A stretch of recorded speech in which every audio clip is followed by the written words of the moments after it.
Thinks you're a stranger? Why?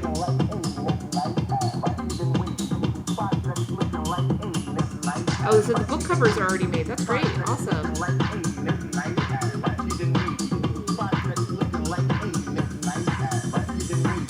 Welcome, everybody. We're at Burning Man. Drinking tea at Burning Man. What are you thinking, Dawn?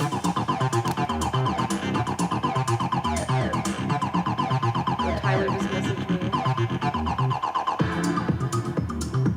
Oh, he's going live. Alright, well, I'll check him out on this phone. That's how we'll do it. You're talking about me? Oh, to your mom? Oh, she thinks that. Well, I kind of am a stranger, Dawn, am I? Right? To all of y'all, I'm kind of a stranger.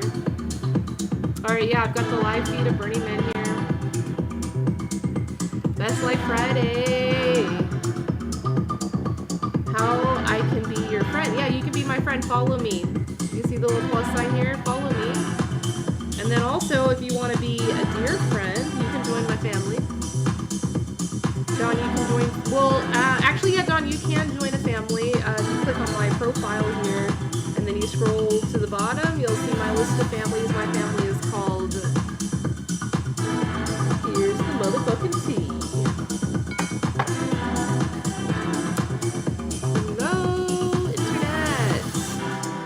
I'd rather listen to like this is the live stream of like back in the day music. Of the Black Rock City, which is like canceled Burning Man.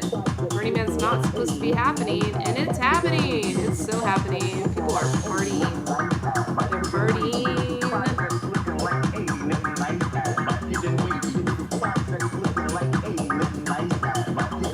Don, thank you for the follow.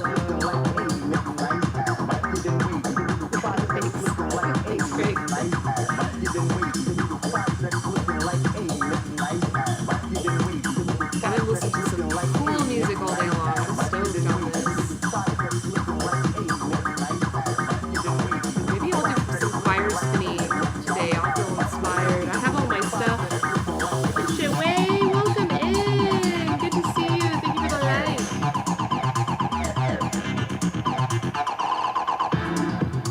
Oh yes, fire spinning.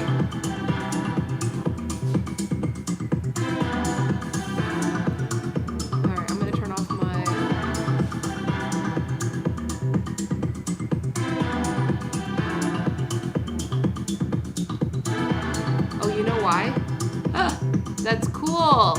Oh my gosh, look at that. That's so cool. I think I'm going to do it for the other one too. Alright, so this is what I've got to do on this one. I'm going to set things up for y'all. Yeah, this is the live stream from Black Rock City, which is like where Burning Man happens. It's happening. Whoa.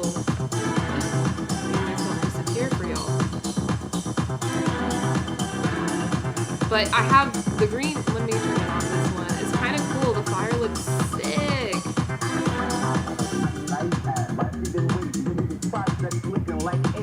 You're still working. Like I'd rather listen to like just house music because I just like back in the day music. That you're still working on it.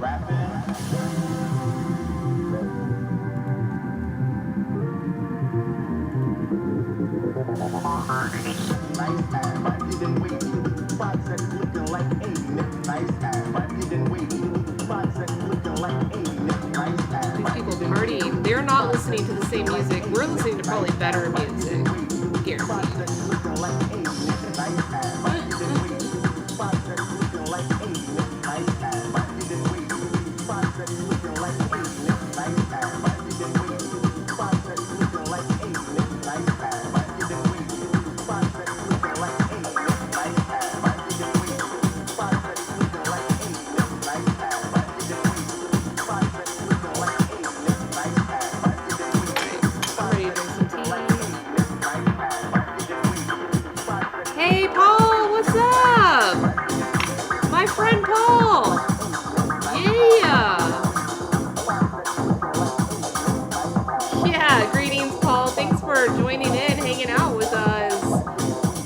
Yeah, I'm at Burning Man. I should turn the green screen off. When the fire spitting's going, the green screen looks really cool, but I'll turn it off. Yeah, Paul, I'm just hanging out. Hey, thanks for those claps. 5 hours. Sheesh. Sheesh. That's what they say. Yeah, I don't know where this is at Burning Man, but it's, I don't know, some party going on. But this is the live stream. Oh, like that girl's dancing.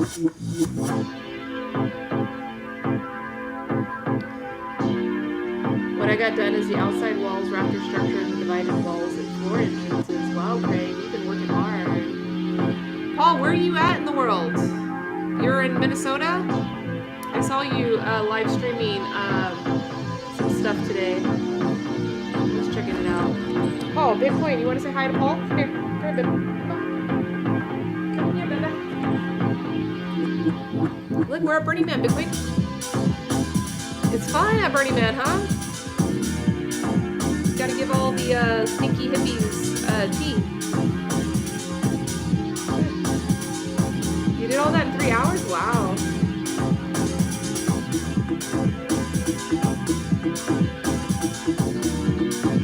Stop line 3, yes. Thank you, Paul. Thank you for that word.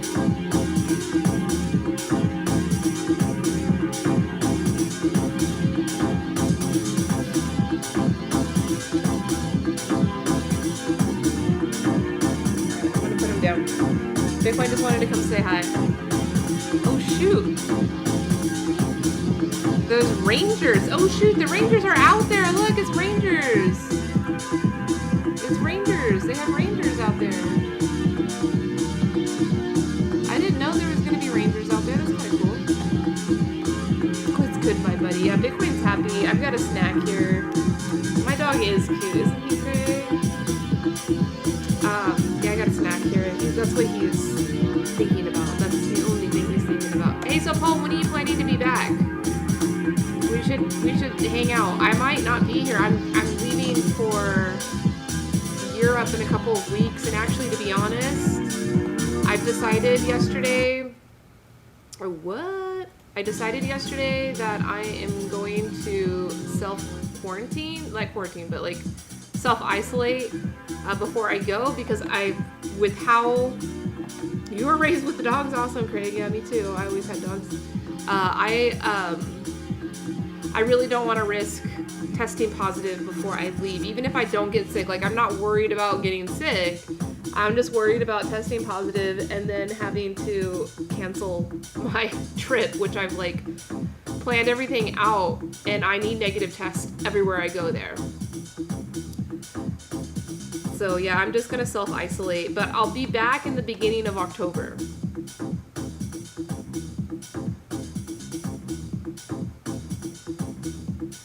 Yeah, because even if I go and then I get it while I'm in Europe, at least I can I don't know what I would do. I'd have to quarantine there, which is terrible. I don't know. It's so risky traveling right now like that. International travel. Cool, Paul. That's great. You're on a walkabout, huh? Seems that way.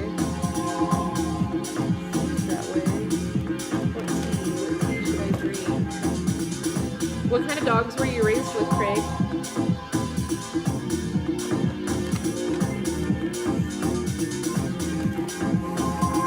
I'll try this one. I got this thing here. It's a sample. I'll just try it.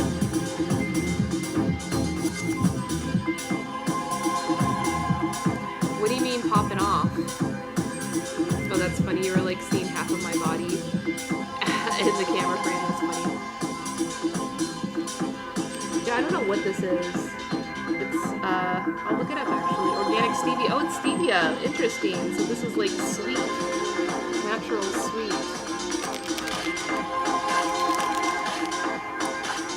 Burning Man looks boring.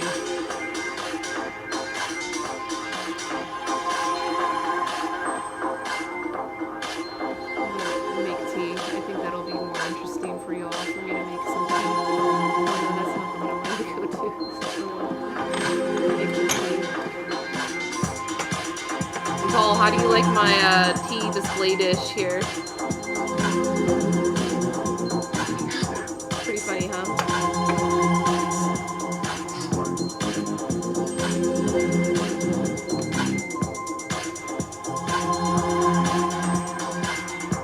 Yeah, I've got this sample here. I'm gonna try out stevia, organic stevia. Interesting. Hey Bianca, you're back. I thought you were going to sleep.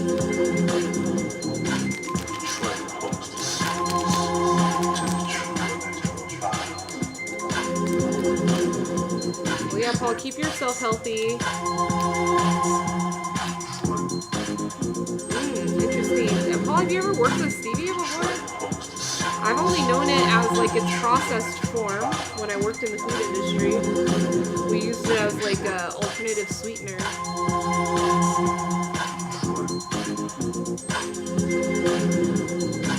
That's what it looks like. This is coming from one of the farms that we work with. Organic stevia. This is what they use for like the 0-calorie natural sweetener. Should be kind of sweet. Let's see.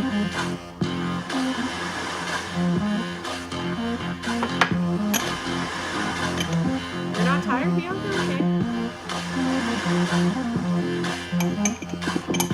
So, hey, okay. Nice to meet you. You are looking at on top. This is Elise. And then right here, this is my tea. And currently I'm going to be drinking a stevia, organic stevia. And then like all the way down below at the bottom, you're watching Burning Man. This is the canceled Renegade Burning Man. It's a lot going on. And soon enough I'll have some articles up and we're going to talk about fundamentalism. So if you have any opinions or knowledge about fundamentalism, especially in regards of talking, hey Iceman, in regards of talking about like how we can live our best life. I've never talked about fundamentalism on this segment before, but I've been like interacting with the concept a lot lately with like close friends of mine and family, and I kind of want to understand it more just as a way of knowing how to communicate with people that value fundamentalism. Like, I kind of don't value it. I value diversity, I value agency, I value love, understanding, tolerance, community. And fundamentalism kind of gets in the way of a lot of that, unfortunately. We're just drinking some organic stevia.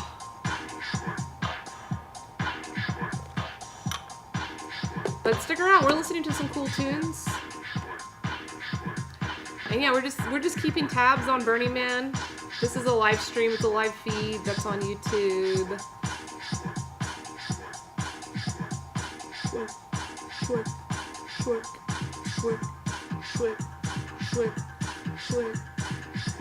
My buddy Paul must have left.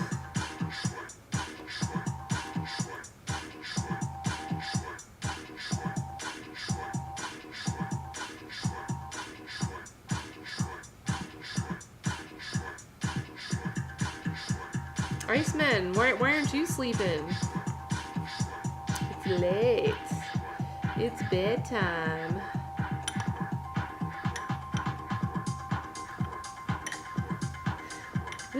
Bianca. Waiting for your crushes. Oh, thank you. Yeah, what I do here is called Gung Fu tea, Gung Fu cha.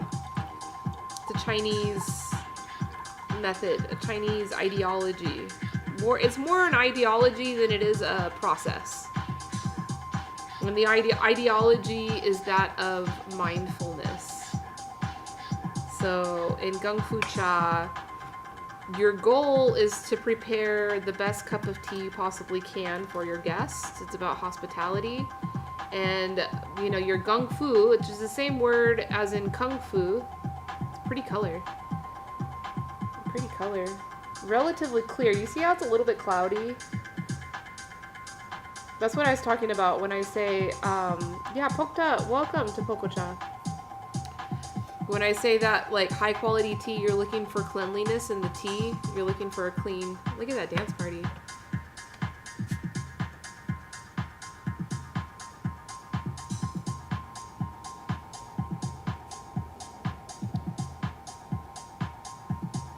Hey, Magneto! Welcome! It's so nice to meet you. I am, drinking some tea. I don't want to drink... Well, actually, I'll just drink what's in here. I don't care. What you doing? What you doing? I'm drinking tea. My whole life is tea. I'm surrounded by tea everywhere. Where do you buy the tea? Okay, so I actually have a software company that's called Tealet, tealet.com. It is a B2B marketplace that facilitates direct trade between independent family-owned farms around the world and tea business buyers. Most of my business is wholesale. We're dealing in bulk and then connecting, and everything is about transparency and knowing. Polka, thank you for the amazing. Thank you. Thank you. Thank you for the amazing. So I work with dozens of tea growers all over the world, even from the United States. Oh, good. Bianca, you know Magneto. I met Magneto last night in the real Clark Kent's. She was trolling him, and I was laughing. Magneto, you were trolling him so hard. I loved it. Oh, man. All right, I'm ready to try this tea. This is the organic stevia. This is a new sample I got from one of the farmers. So this tea is coming from a farm in Assam, India. Yeah, this would be calming. This is an herb. But all tea is calming. You know, all tea that comes from the Camellia sinensis plant, which is this crop, grows all over the world. You get green, black, white, oolong, pu'er, and yellow tea from that crop. Yeah, how was your day, Magneto? I'm a troll too, don't worry. Oh, that is sweet.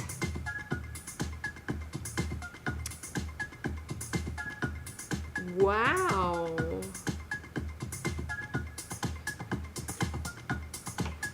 I don't think that catnip tea is calming, right? At least not for a cat. It's really sweet. Dang. I would not recommend drinking this on its own like this.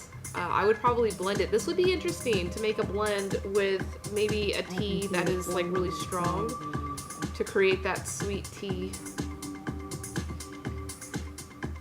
It had other weird stuff.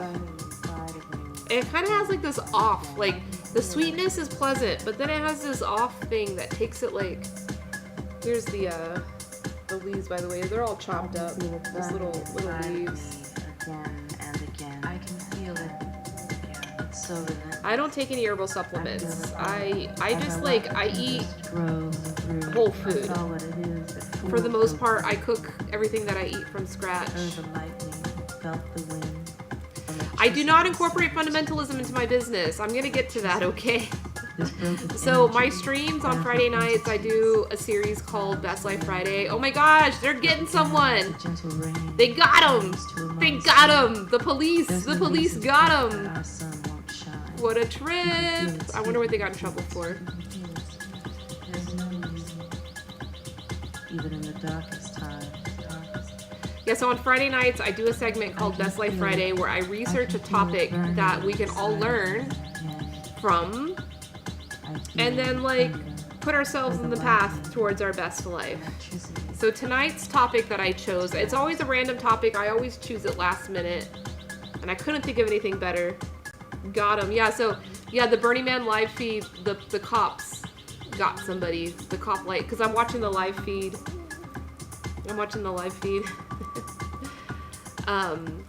Hey, if you want my knowledge is your knowledge. If you just hang out here, like, I'm gonna learn from you, you'll learn from me, perhaps we will all learn from this little guy. He has things to teach us too. Time will close that space. Oh, Bitcoin, what do you want to teach us? What are you gonna teach us today? What do you want to teach us? Which one? Which one? Huh? Which one? Yeah, that one? Is that the one? And then what else? And then what? And then, yeah, and then what? And then what?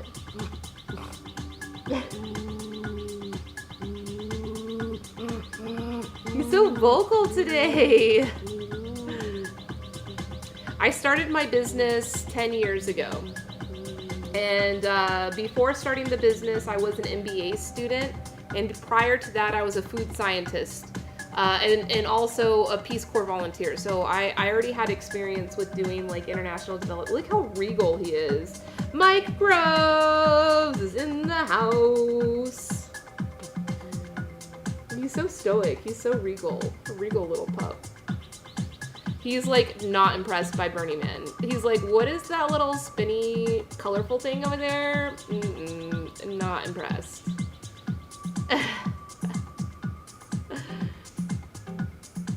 Your cat lady, Mike Groves? Oh, nice cat. You think this is a cat? Good night, Bianca. Rest well. We love you. Yeah, this is a dog. But he looks like a cat, huh? He behaves like a cat. That is a cat, I'm sure.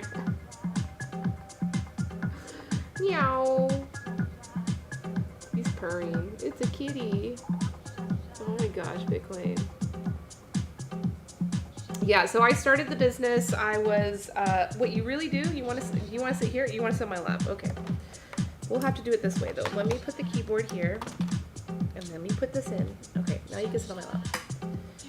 He has blue still. Yes, he does. He does.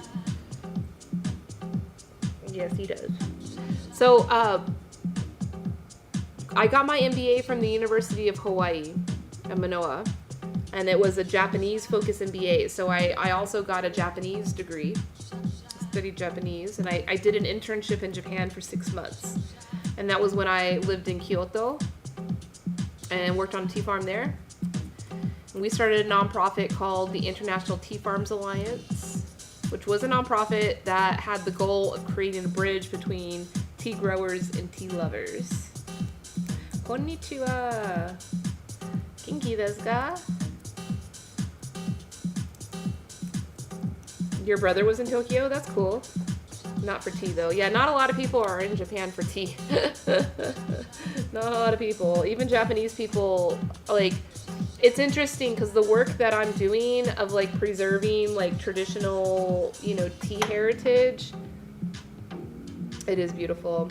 This is Japan right here, down here, this area. This is Shizuoka. In the mountains. Nakayama, that's what the place is called, which literally means in the mountain. Nakayama. In Fujieda.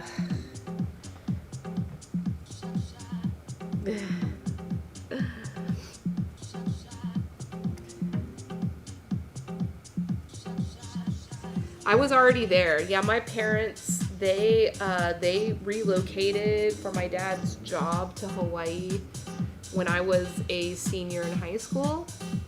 So I had already applied to university and gotten scholarship. I got a full ride scholarship at a state school in California. There was no way I was going to get that in Hawaii. So I stayed behind in California and I went to Cal Poly Pomona for my undergrad.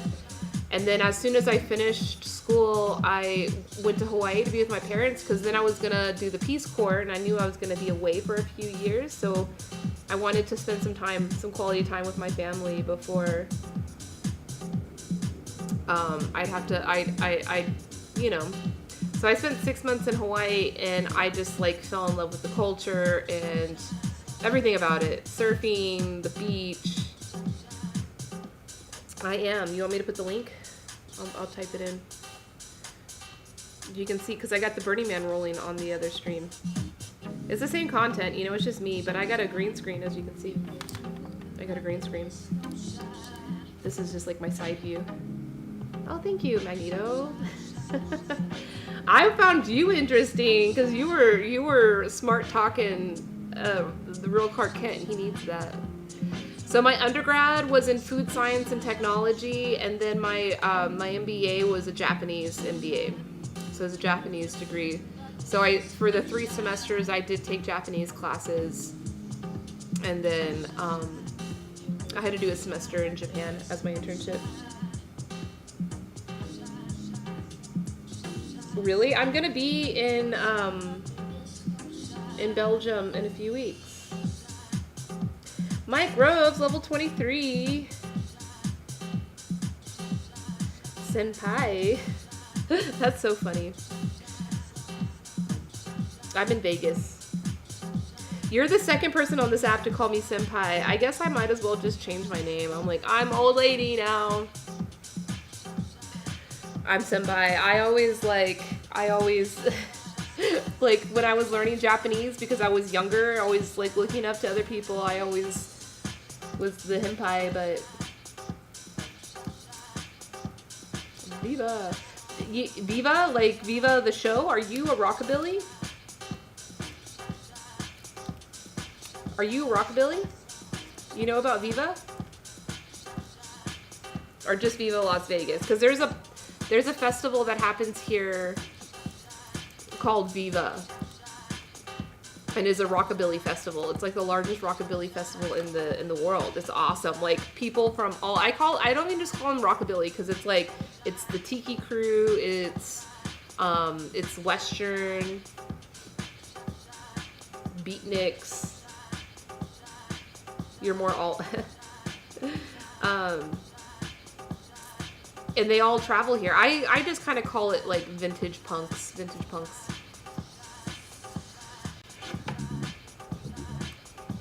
What was my experience with college? You know, okay, so I'm not very pro college, even though I'm probably gonna go back to college myself. I look forward to doing that. I don't recommend it for people unless like there's a specific niche thing you want to learn. Like if you dream of being an architect, you dream of being an engineer, you dream of being a doctor, like authentically dream, not just like wanting the money, but like, or wanting the status, but like you really like want to pursue that. Basically Woodstock, yeah. Well, that's freaking Burning Man, what's happening right now. Renegade, which I have live streaming in the background of my Twitch.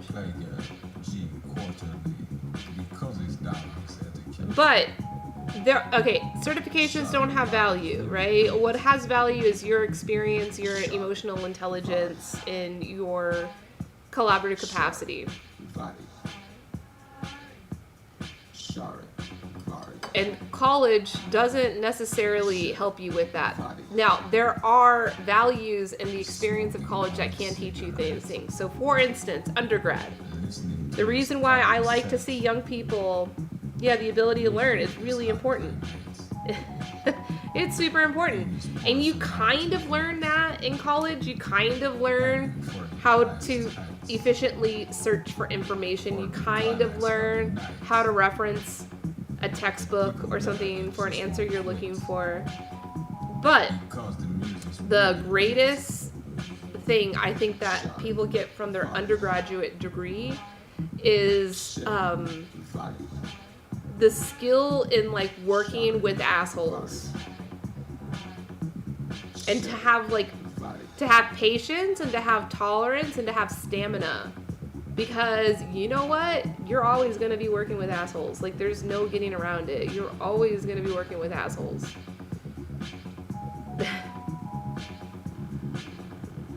You got your GED? Yeah, that's cool. I mean, there's certainly other experiences. Like, if you get work experience, like, right out of college, and you got no choice but to just learn from that, like, you're going to get that emotional... That's what they call it, street smarts or whatever. But there are a lot of the Karens. Yeah, Karens definitely don't have that skill. Hey, Dano Piano. Oh, what a cool name. I'm going to check you out. Bitcoin, can I let you down? He just wants to cuddle. He just wants to cuddle. Manual labor is in high demand. And, Bitcoin, come on. Get down. Go down. Go down. Oh, the pup. He gets all up in my business, and I'm here trying to talk about it's not panning out in college. My professors, I had some good professors, but I had a lot of bad ones, and that's what I'm talking about, that you learn how to work with assholes, because at the end of the day, when it comes to college, most of the time the assholes are your superiors, your professors. Dana, welcome to Pococha. I mean, yeah, it seems like you're pretty early in. You're in New Jersey. Oh, cool. Are you going to be broadcasting? Do you plan to broadcast, Dana?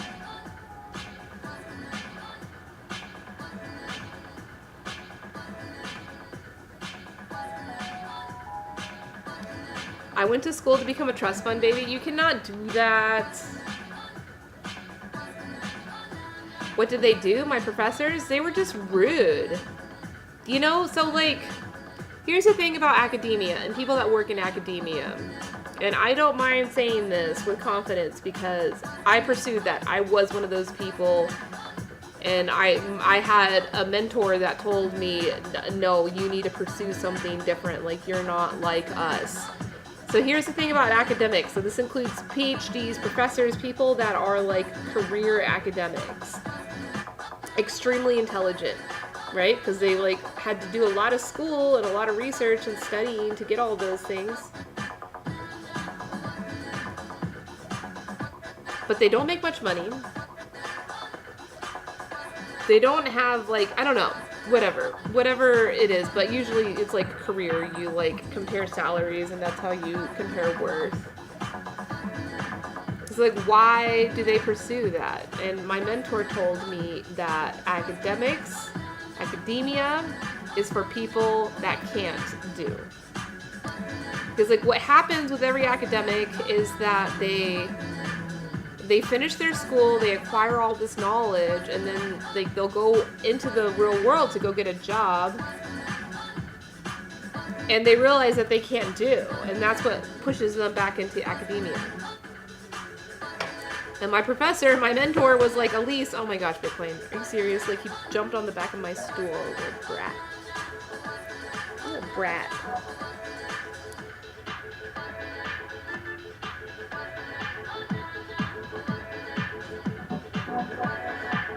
But some people, like, they know a lot, they can study something in depthly, but like when it comes to leadership skills, when it comes to fast decision making, which is a lot of times is what's involved with business, corporate world or whatever. So you got to think your professors more than likely are lacking in their own emotional intelligence and in their own leadership skills, which kind of sucks because teachers shouldn't be that way. Yeah, they micromanage because they don't know. They don't know how to lead. They don't know. They just know what they know. And the job description says transfer your knowledge onto your students. You know, and so I had a lot of teachers that had ego issues. It's not good.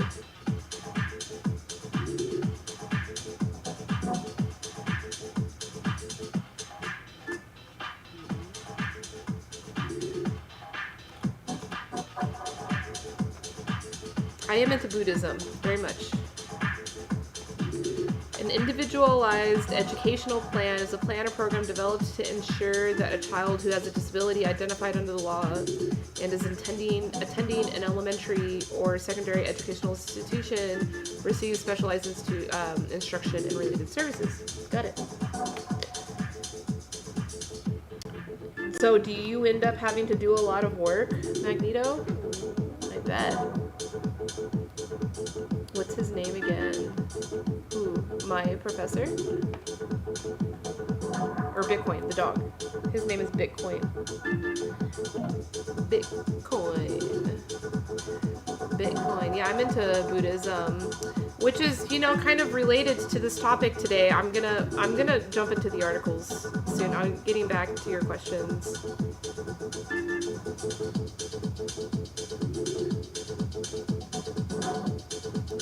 What do you think you're going to study when you go back? I may study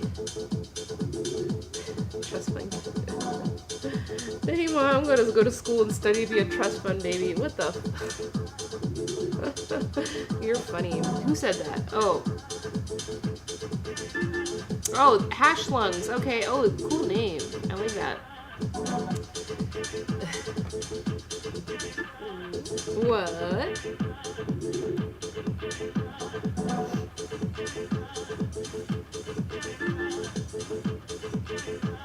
Oh, you love Hindu. You like Ganesha. That's your Hindu deity of choice. Yeah, Ganesha is good. You know who my favorite is? My favorite is Hanuman. I like Hanuman. He seems like... I like warriors.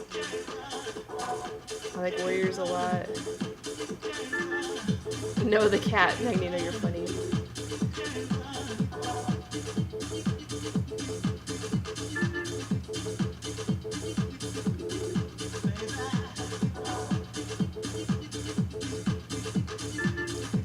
Hanuman. Hanuman was the, like, the half monkey, half man, like, ultimate warrior that helped Rama in the war between, you know, Sri Lanka. I'm not super familiar. I'm just like, but of all, like, I spend a lot of time in India in my work. And so you get exposed to the different deities because you see stickers of them, you see temples and statues of them, and I was always just felt drawn towards Hanuman. So I've asked his story and I've read it a couple of times, but yeah, I just know him as like the ultimate warrior that helped Rama. He's super strong. I like strength. Kali? I don't know who Kali is. I don't study Hinduism deeply.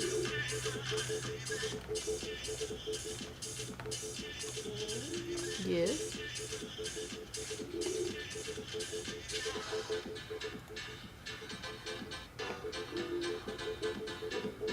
Kali the Destroyer. Oh, it's a goddess.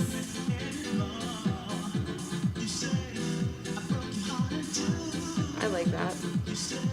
I like strong women.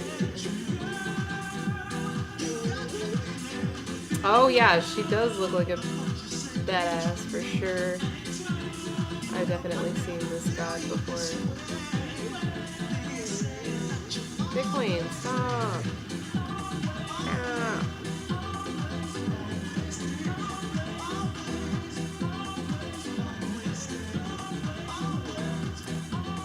Alright, I'm gonna get to this article I've got in the background of my stream now. I'm ready to go. Alright, so this is an article from like 1980. Yeah, she has 6 arms, yeah. It's pretty crazy. Scary, actually. And she's got heads in 2 of them. 2 of her hands. She's like holding on to heads. Alright, so this article is called The Problem of Fundamentalism Today, written by James Barr of Oxford University. Let's go. This subject is a very complex one, and in a single lecture, I cannot do more than summarize a few aspects of it. For greater detail and comprehensiveness, I have to refer to my book, Fundamentalism. In this paper, I want to confine myself to the following aspects.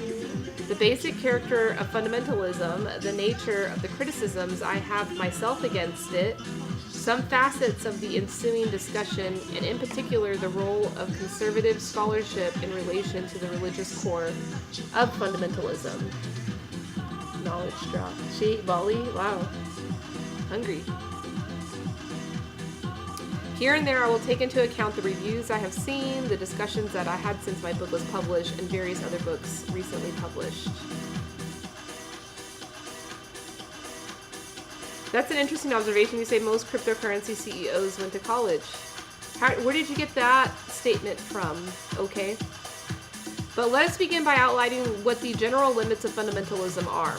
One may start in saying not what fundamentalism is, but what it is not. It is not, to my mind, fundamentalism if one thinks that the Bible and its doctrine should be the absolute controlling authority under God and under Jesus Christ of the doctrine and the church and the practice of Christians.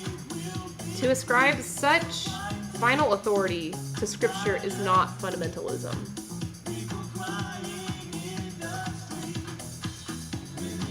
Such a position, which may go so far as to state the nature of authority in the church in terms of Scripture alone, may have its difficulties. Hi, Ashley. Welcome to the broadcast. My name is Elise. It's so great to meet you. All right, so that's interesting. I'm going to sit on that. Elon Musk went to the University of Pennsylvania. Well, you know, Elon Musk doesn't count. He doesn't count. I'd hardly call him a crypto entrepreneur as well. All religions saying the same thing, that like their doctrine is the ultimate. Magneto, Elon is a god. That's funny. He's aight. He's reincarnated Tesla. Well, what about Tesla? Like, these people are smart, but you know, I'm sure they have their human flaws, just like all of us.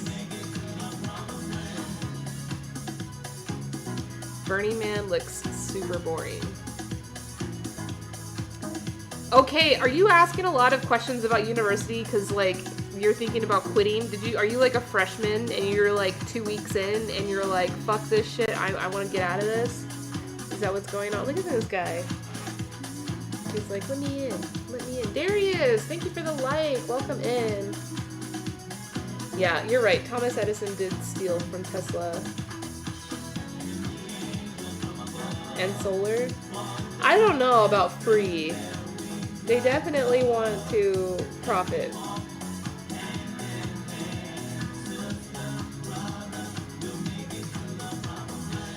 Did he go to Mars? Oh yeah, no.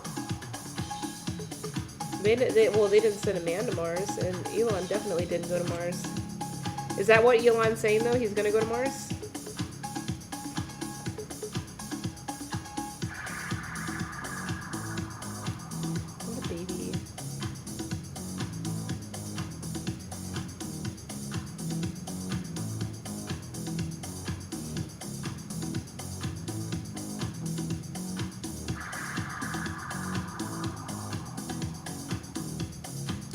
Fundamentalism begins when people begin to say that the doctrinal and practical authority of Scripture is necessarily tied to its infallibility and in particular its historical inerrancy. When they maintain that its doctrinal and practical authority will stand up only if it is in general without error, and this means in particular only if it is without error in its apparently historical remarks.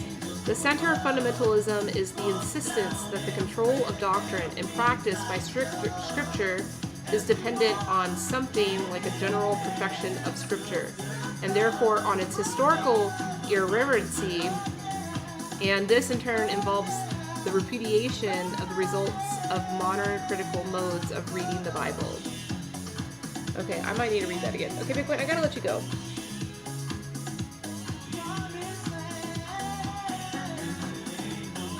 Your son has Asperger's?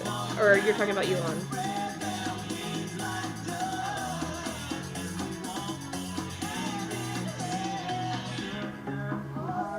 Yeah, do good, be good. I'm all into that. That's all they want. Yeah, I'm into that too. I get my fits, I got my things. Inject my head into Preston. What up, India? Pioneer. I clear the air like a pioneer. Try my idea. Alright, come on, go on, Bitcoin. Go on. Go on. You gotta go. I don't do it for fame. Oh, you gotta go. I don't do it the same. In lieu of the game. Hi Frankie, welcome in. It's nice to meet you. My name is Elise. Welcome to my tea table. Who knew that the two would finally connect like four? We go back like the checks like well. Oh, that's what does fundamentalism say about vanity? I don't know. We go back like the checks like Welly. We go back like the brick like selling. What? And we get quite raw.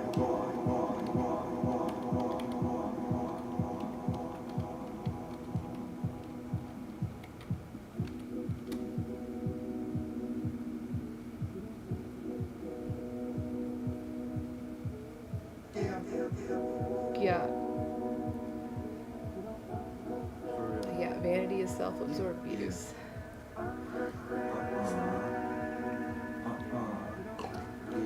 Oh, so yeah, so I mean, I don't know. I'm gonna continue reading on this article because I think I just like Bitcoin is cute. Thank you.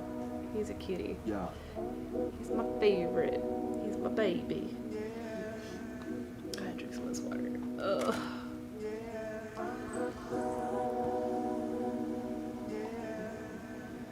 And not to get finicky though, but I got some food over here too. I'm gonna eat. what up, Brandon? I need to eat. I got a tummy ache.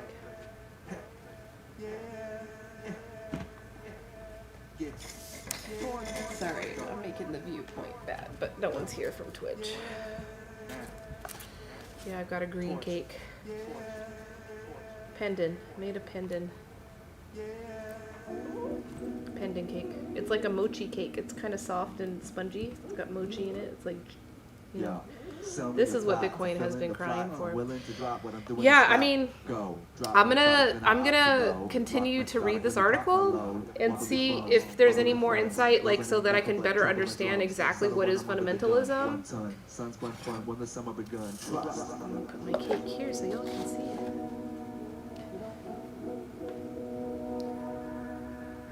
Durian, do you like durian? Durian is my favorite. I love durian. If Nick was here, he'd verify that. I got a friend, Speculum, ex-Speculum. You might see him on Pococha. He hangs out on Pococha. Me, him. Yeah, it's really good. This has a durian cake would be good too. I got this from a Vietnamese bakery here in Chinatown, Las Vegas. Look.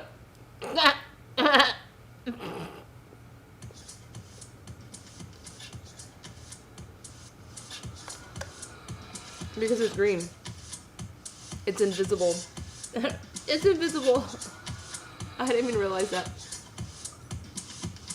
Goodbye, okay? I appreciate you. Thank you for hanging out with me.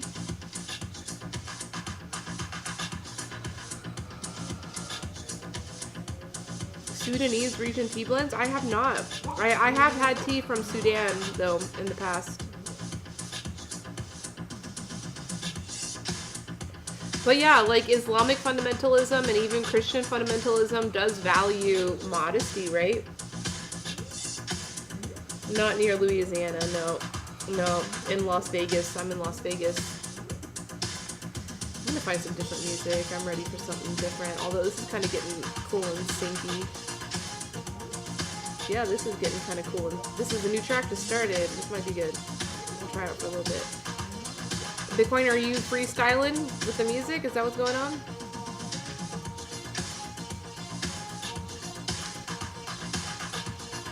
What I graduate with? My highest degree is an MBA, a Master's in Business Administration.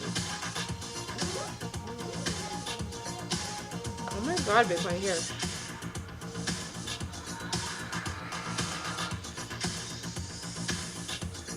But my undergrad's in food science and technology.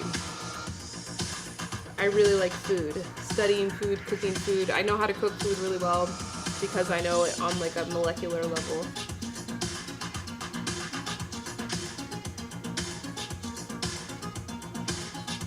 Hey, Cryo, what's up, man? What's up, my friend? I'm just like hanging out at Burning Man. Drinking some stevia. This is stevia.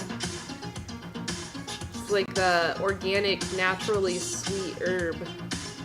It tastes pretty good. I don't like it though. It's super sweet. It comes on super sweet. But then there's like this like bitterness and this like off taste. You're into nutrition. So actually, before I changed my major to food science, I was in the dietetics program, which is nutrition.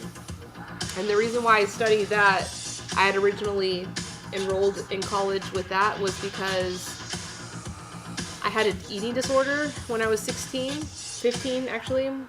And the only way that I was able to evolve from, you know, that psychological state was by developing a strong relationship with food and like ingredients and understanding the food industry and then a lot of my friends would come to me for help because a lot of my friends were also struggling with their, you know, self-confidence and how to build a strong diet with that.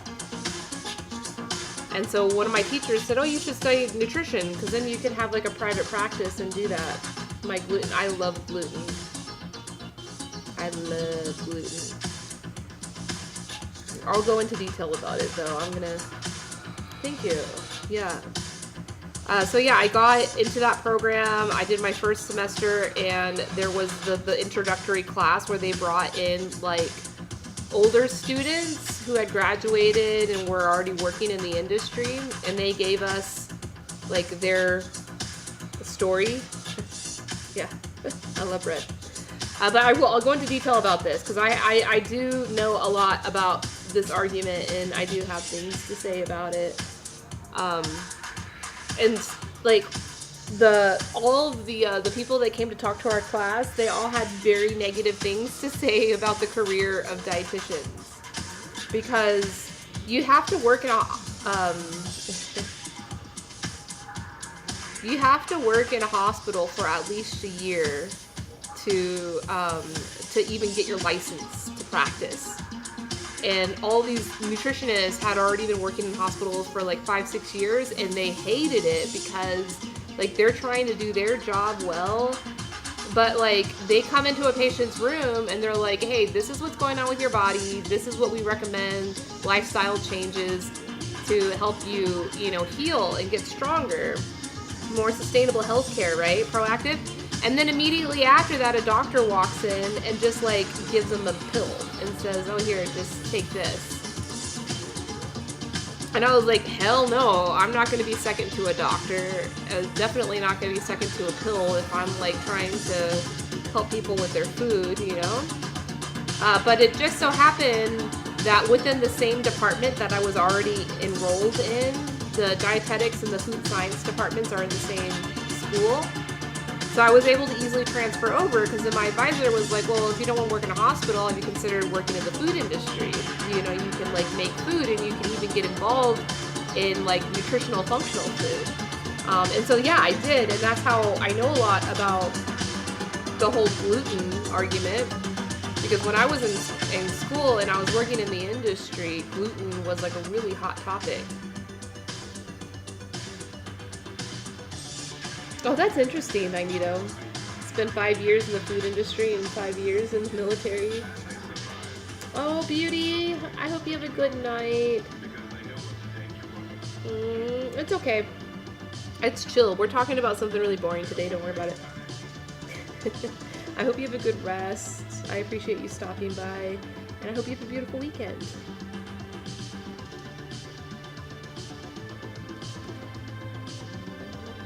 Yeah, perspective is important, as well as like traveling abroad. So like the Peace Corps, that's what changed me, because before the Peace Corps, I was like, I felt pretty jaded about the food industry.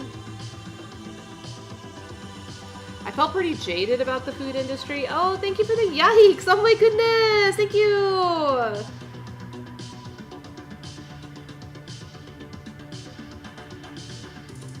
Good night. Love you, beauty. Not boring. I'm just kidding. I can be a troll sometimes.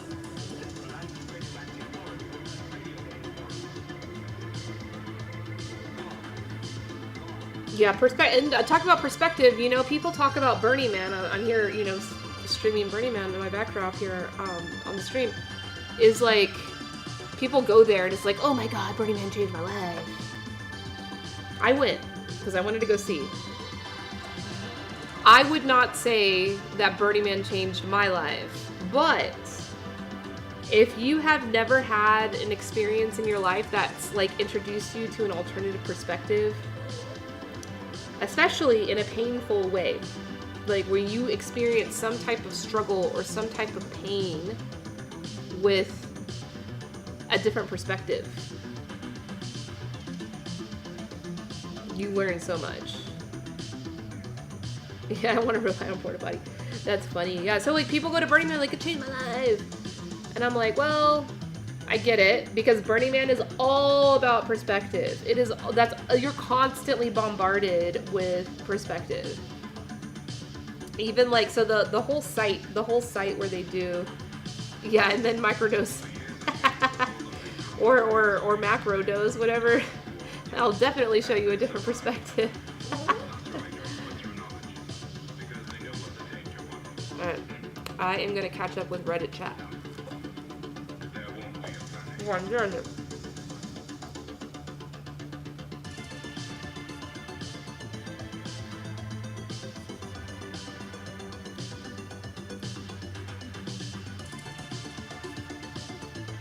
Oh, stevia soda? You've had that?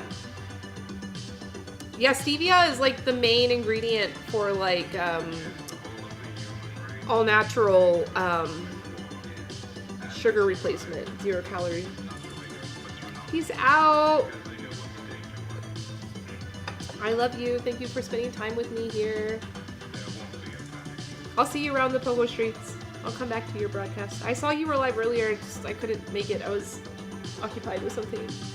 But I'll definitely make it to your stream again. I enjoyed hanging out with you. Bye-bye, Magneto. I don't know. There's like some kind of off flavor to it, though. Hey, Jim. What's up? What's up, friend? I'm at Burning Man. Hey, are you going to Burning Man? Hey, are you going to Burning Man?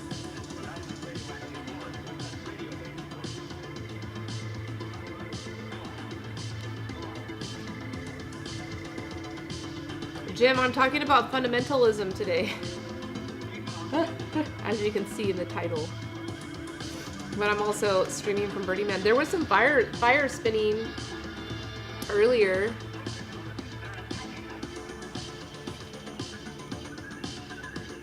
Your son? Oh, you got a cool son. Yeah, it got canceled this year. This is like the Renegade. This is like the Renegade one. I gotta give Bitcoin his bread. Eating the pandan cake. It's invisible though. You can't see it. You can't see it. It's like, it doesn't exist. It is a void.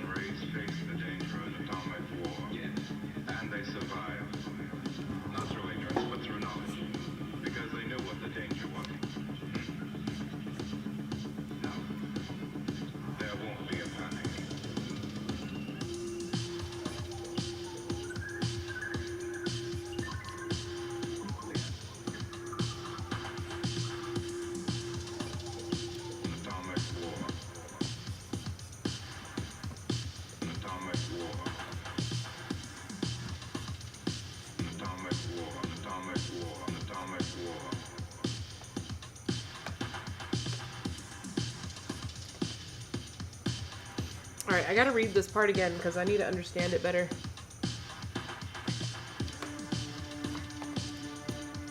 Fundamentalism begins when people begin to say that the doctrinal and practical authority of Scripture is necessarily tied to its infallibility, and in particular, its historical inerrancy. Does that mean not in error? I'm gonna look this word up. I've never seen this word before. Hey, Polka Dorms.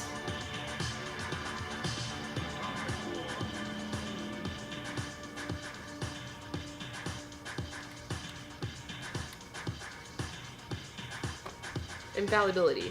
Exemption from error. Okay, infallibility. The same word. They used it twice. Understood. Alright, so I'm gonna start it over. Fundamentalism begins when people begin to say that the doctrinal and practical authority of Scripture is necessarily tied to its infallibility, and in particular, its historical inerrancy. When they maintain that its doctrinal and practical authority will stand up only if it is in general without error. And this means, in particular, only if it is without error in its apparently historical remarks. The center of fundamentalism is the insistence that the control of doctrine and practice by Scripture is dependent on something like a general perfection of Scripture, and therefore on its historical inerrancy. And this in turn involves the repudiation of the results of modern critical modes of reading the Bible. Okay, so I think I understand it now. It means that, yeah, whatever the Scripture says can't be challenged because it's infallible, and any modern thought or modern criticism of it is the flawed thing. Yeah, I'm just trying to understand this, Jim, because I've been like having some personal encounters with fundamentalism, you know, and people that I love, even just like not being able to think outside of the box, you know, and like being like kind of hateful in judgment, like almost as if they're offended that someone else's decision hurt them, wrongs them, you know. So I'm trying to understand fundamentalism, because like when that happened to me, I felt I called it out. I was like, okay, I'm fundamentally against. Yeah, right. Well, Jim, that's why you hang out. That's why you're our friend, and why the people in question, you know, aren't hanging out with us. Because they think what I do is wrong. They fundamentally think that me doing this on the internet is wrong.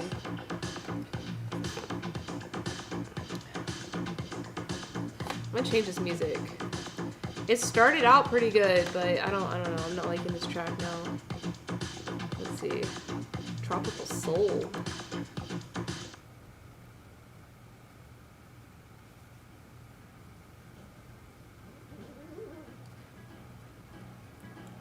I'm gonna play this one actually.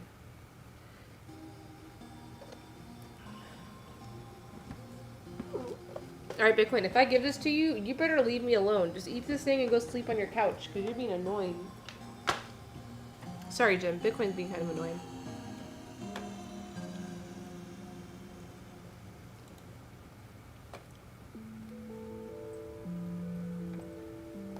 Oh, this sounds good. Turn it up a little bit.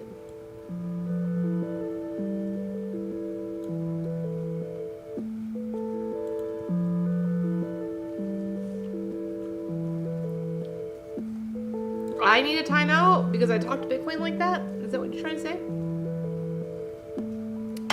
I don't know about that, Jim.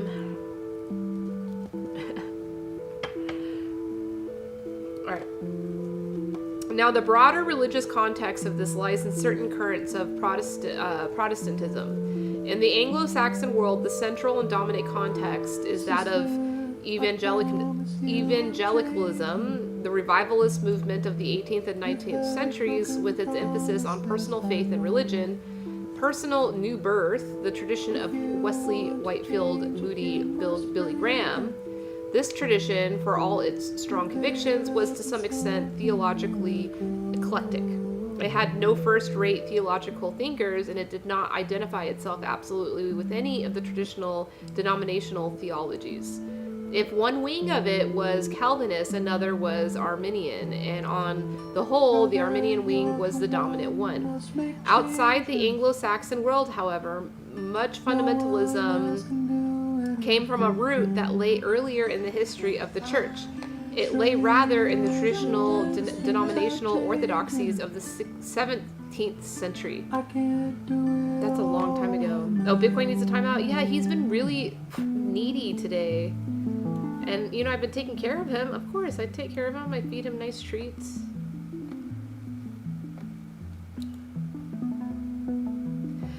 We can see this, for instance, in the Missouri Synagogue of American Lutheranism, which has recently shown so extreme an outburst of fundamentalist ideology in the case of Concordia Seminary, with the consequent birth of Christ Seminary. Seminex equals seminary in exile. Hi, Bianca. Welcome back in. Grandma, honey's made of humming. and similarly in various churches of Dutch and German Reformed origins. In these cases, fundamentalism is associated with the traditional scholastic and confessional orthodoxy. These two streams of conservative Protestantism, one going back to revivalism, the other to older confessional orthodoxy, have often run parallel and supported one another. But the difference in emphasis and in context remains important. Difference between these two forms of source of tension within conservative and fundamentalist Christianity. It is beyond doubt that much popular fundamentalism has been theologically weak and scholarly regards naive. What's your big news? Please let me know, Bianca.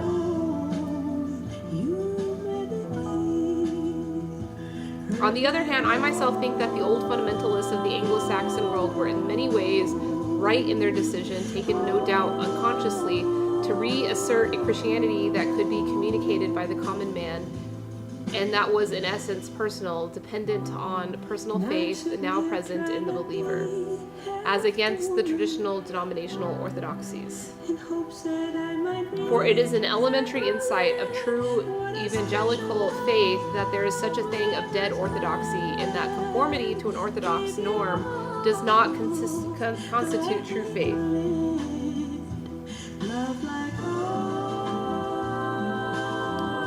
Was that your crush on Facebook? You went to go text Bianca?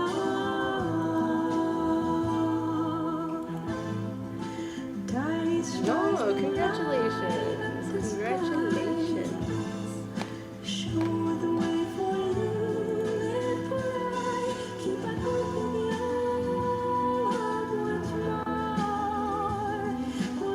It is therefore all the more unhappy that in modern Anglo-Saxon conservative evangelicalism, the aspiration to orthodoxy seems to be increasing, and leaders are seeking to foist a traditional Dutch Calvinism or some other such doctrinal position upon the evangelical movement. It would not have been possible for evangelical and fundamentalist Christianity to carry out the immensely important missionary work that it did in the 19th century if it had insisted on remaining tied in detail to the traditional denominational theologies. Fundamentalism represents a coalition between various groups, but it was from those who cherished traditional orthodoxy that the intellectual leadership came, and notably, of course, from Warfield. Hi, Ashley. Welcome back. Did you even go anywhere? Oh, Dano's piano has been here the whole time. I was wondering who that was. I was like, who is that?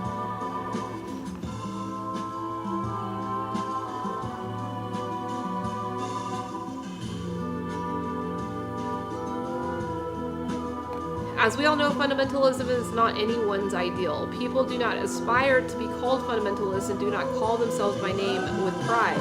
The ideal to which they aspire is rather that of the evangelical, or for others, that of the Orthodox Lutheran or Calvinist. If you read the modern evangelical periodicals, often quite pleasant journals like Sojourners, we see that evangelical is the word they never tire of. It occurs in almost every paragraph. It is the desired identity endlessly repeated. For many, if evangelical or orthodox is the desired identity, the ideology remains the fundamentalist one. Though there may be and are many evangelicals and many orthodox who are not fundamentalists, there are little sign that they have or seek to have a strong and independent position about the Bible to set against the fundamentalist one. Conservative evangelicals seem mostly to hold that the main points. Hey, Widow Princess Lex, welcome in. Nice to meet you. My name is Elise. Welcome. I'm just reading about fundamentalism right now. Do you have any feelings about the subject? Oh, she left already. But Ashley's here. Ashley, I see you. Bianca left. Bianca just came here to tell me she has a new boyfriend. It's funny.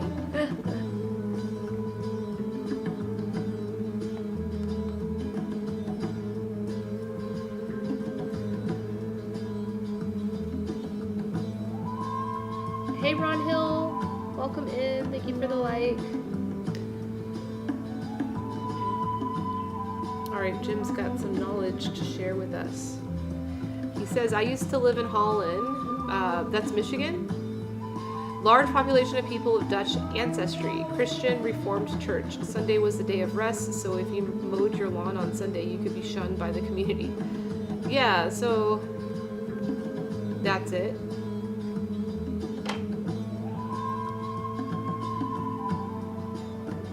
And there's lots more. Lots of more examples other than, you know, disrespecting the day of rest.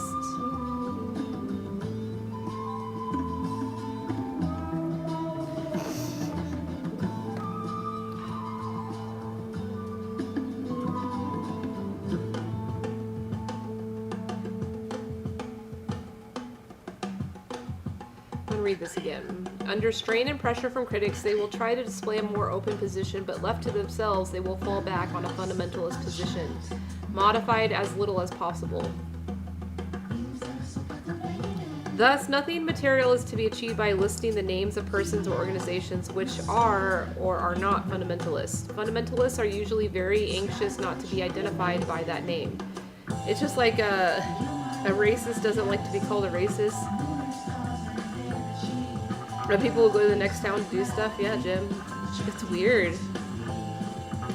Still a lot of communities in this country dealing with that.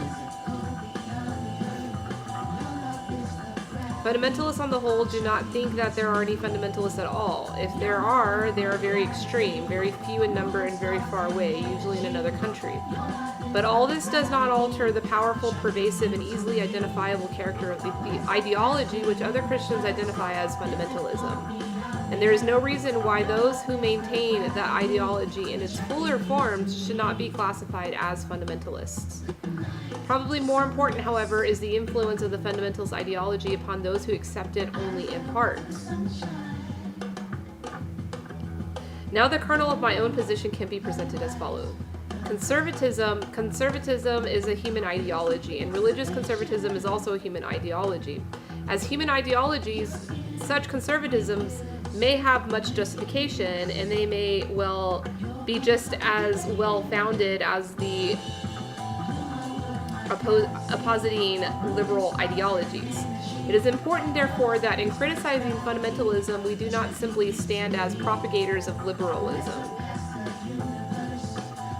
Conservatism, as we have said, when taken purely as a human ideology, is not an entirely intolerable or unjustifiable position, and one can easily see salutary functions which it can perform, just as one can see salutary functions which liberalism may perform. But when endowed with a religious sanction and made into the kernel of the message of Scripture, or the support upon which the message of Scripture is thought to depend, conservatism becomes demonic. Conservative evangelicalism and fundamentalism are doctrinal and religious positions which seek to tie Christian faith indissolubly to conservative ideology. Okay, interesting. Okay, there we go. That's it. Their doctrines of Scripture and scriptural infallibility are devices which ensure that Scripture will speak only in terms of this conservative ideology. Seeking to protect the authority of Scripture, they have in fact imposed upon Scripture a human religious tradition, and seek to elevate Scripture. They have in fact deeply distorted its meaning. The only way we can recover the sense of Scripture today is by asking what it really means. Hey, football. The only way we... Okay, so I read that. It is the critical study of Scripture and the critical theology which accompanies it that does this. It is the conservative evangelicalism and fundamentalism that seek to prevent this from being done.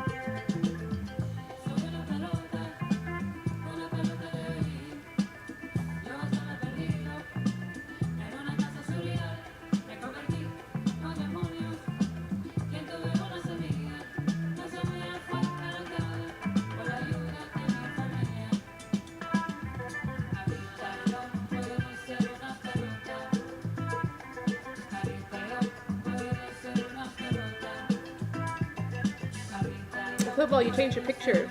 You got red hair. I didn't know that. Cool. Nice.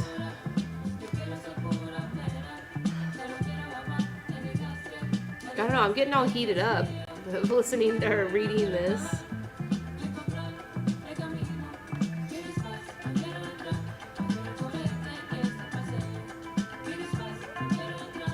I offered a diagnosis of fundamentalism that was more charitable and favorable towards that is common opinion in the churches. Firstly, I eschewed the view commonly held that fundamentalism is essentially based on emotion and that refuses to allow the intellect to play upon the verities of the Christian religion. Powerful. Yeah, I'm good, football. I'm just learning and reading.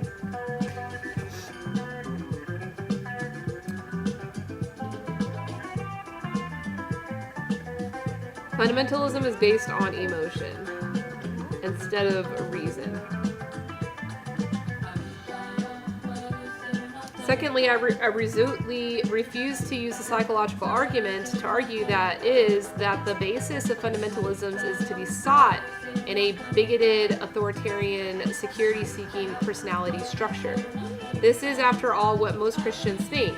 But I think it is deeply insulting assessment of another Christian tradition. Now let us look first of all at the psychological argument. For abandoning the use of this argument, I received little or no recognition or thanks from evangelical viewers. Since then, I have discussed the matter personally with several of them, and their feelings were deeply interesting. You go to church? Which church do you go to?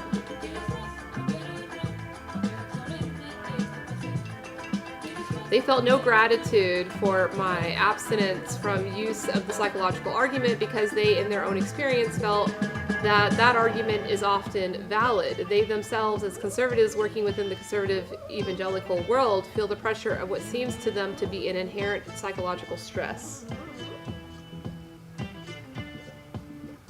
You just go to a religious church. All right, cool. I do not feel it so. It seems to me that the doctrine produces the psychology, not the psychology the doctrine. Okay. Young evangelical Christians, open, free, and delightful, are often quickly reduced to the life of their society and the pressure of their doctrine to a strained, suspicious, and exclusivist frame of mind, and this is a familiar experience to anyone with experience with the movement. These are not people who are inherently bigoted or who are from the beginning of a pathological personality structure. They did not begin this way. It was fundamentalism that made them that way. But I come back to the first point, the place of intellect and reason in fundamentalism. Of course, these observers are not entirely wrong, who have said that fundamentalism refuses to allow the intellect to play upon the substance of the Christian religion. But this is not for the reason commonly given. Namely, that fundamentalism is basically emotional, and even if it was so, it is not clear to me that a religious current can be properly criticized merely for being emotional. The question would seem to be rather, what is the quality of emotions involved? As I have depicted it, fundamentalism is basically an intellectual system, but an intellectual system of such a kind that it deprives the intellects of power to do much constructively about the faith. Its function is to create a space within which a particular religious tradition, with its doctrines, its emotions, and its traditional interpretations of Scripture, along with its traditional language, habits, and social organization, may continue unchanged and in strength. But the means by which it performs this function are essentially intellectual. If we start from the old distinction between fideism, an approach based on the primacy of faith, and rationalism, an approach based on the primacy of reason, though fundamentalism seems to many as first sight to be a fideist position, it is actually a rationalist position. Indeed, it is perhaps the only really rationalist position widely operative within Christianity today. Hi Mare, welcome in. It's nice to meet you. My name is Elise. Welcome to my broadcast. Bitcoin, can you please go to your couch? Please go. Go away. No more food. It's done. Go away. Bye-bye. Food is done. I just want to finish reading this.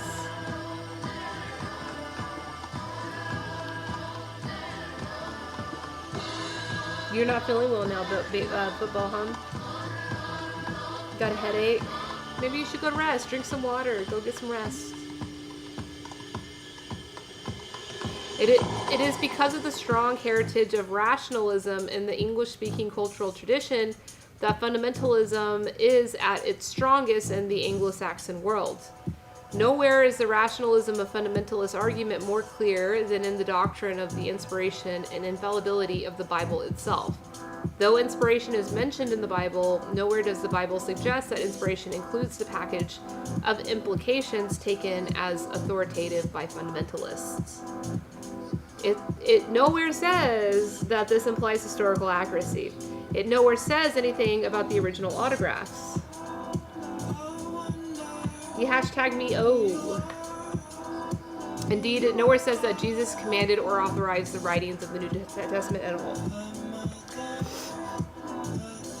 The fundamentalist construction is not derived from what Scripture actually says, but is derived rationally. The fundamentalist is a rational man, cannot see how the Scripture can be inspired unless it is historically inerrant. Fundamentalism is, of course, not an unbelieving rationalism. It is indeed against such an unbelieving rationalism that its basic polemic is directed. But it remains a rationalism all the same. It is thus not surprising that fundamentalism in many cultures is a middle class rather than a popular movement.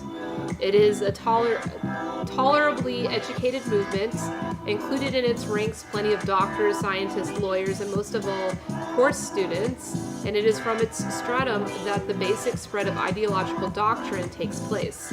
But fundamentalism has never understood the opponents against whom its polemic is directed well enough to realize that they do not hold a rationalism at all. Fundamentalism is, as I say, is the one solidly rationalistic position dominant in modern Christianity.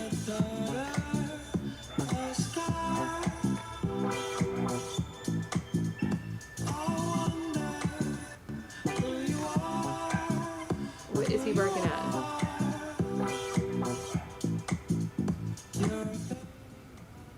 Bitcoin?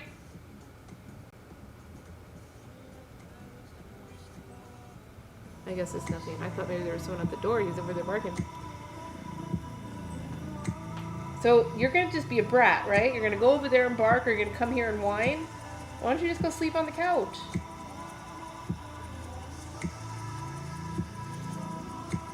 He's being a bad boy. Oh, football left. Football left.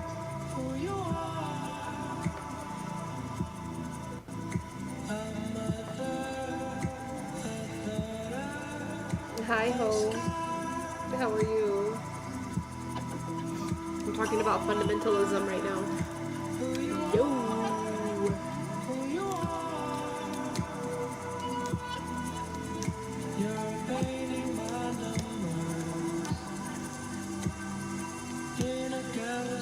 Hi, Wiz. Hello, Wiz. I'm gonna take a break from this article. It's like pretty intense, this article.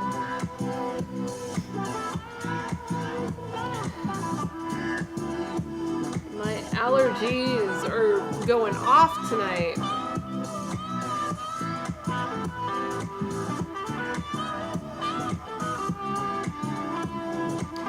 Yo, what are you up to tonight, ho?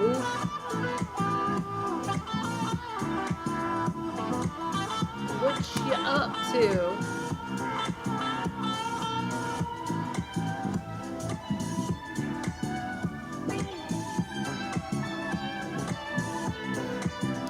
Wiz, you're funny. You are funny.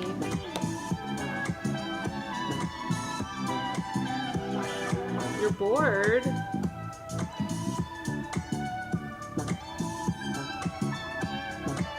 can come listen to some groovy music on my broadcast.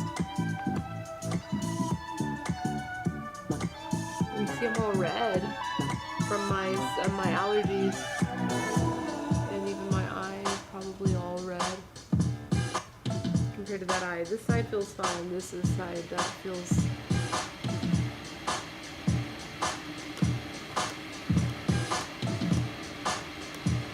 Alright, I'm gonna share this funny Wiz gave us a funny. He says they say there are only two kinds of people on this planet. The first group thinks that there are only two kinds of people. Well, that sounds reasonable.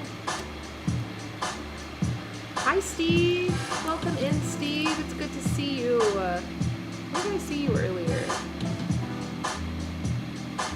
Did you come through here? I think you came through here, actually. It's good to see you, Steve. Welcome in.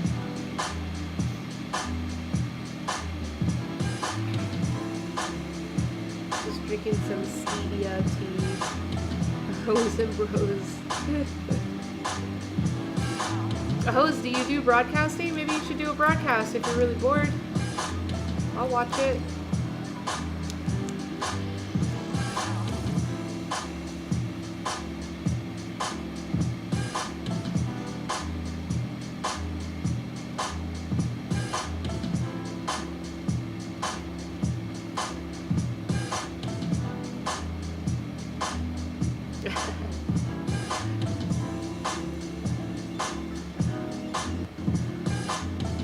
It's possible. I'll be honest though, I don't know how long Wizadell has been in here.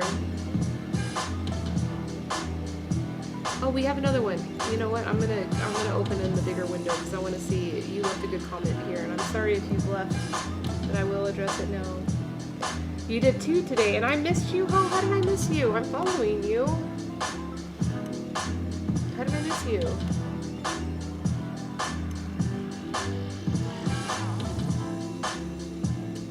We got this comment.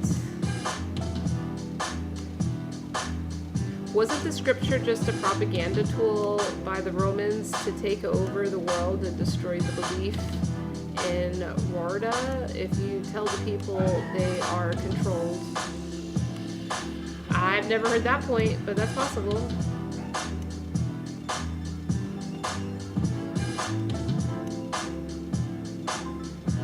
But yeah, Jim, good point. Jim on Twitch says, did that joke come from an author of your article? It says, it came as the author of the article says intellectual capacity. Because I'm reading an article. I'm not trying to make money.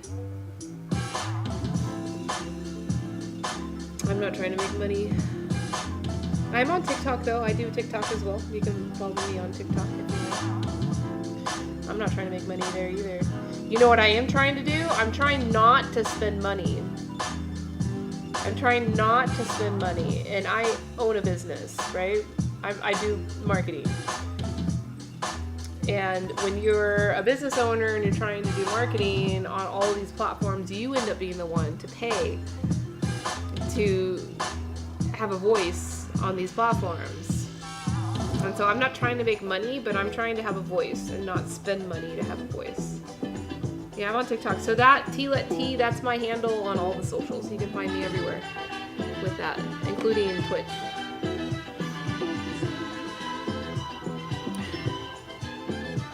That's true, Venus. It's a bedtime story for the people too lazy to think for themselves. That's funny.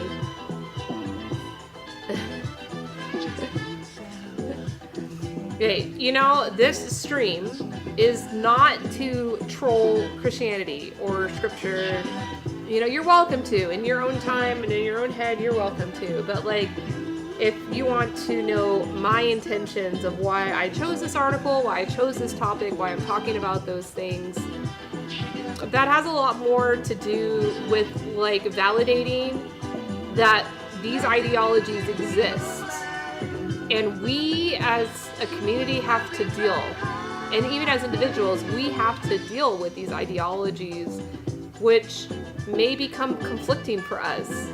They may be harassing and bullying to us, you know? Like, from my own personal experience recently, I've been bullied by my own family and my friends.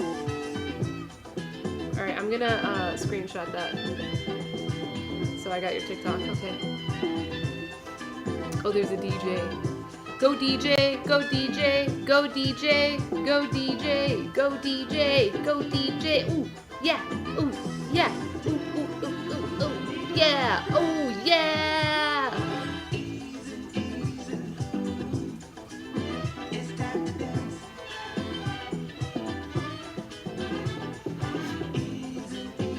Oh, yeah, this is great. I love this on the...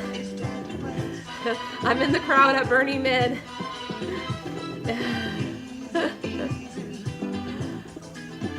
Do I take requests for music?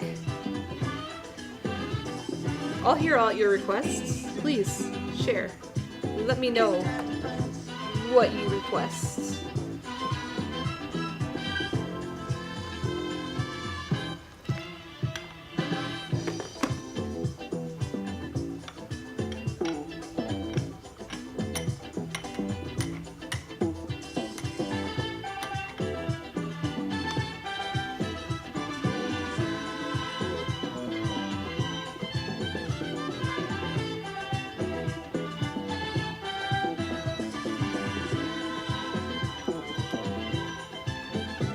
Wiz, what's your request?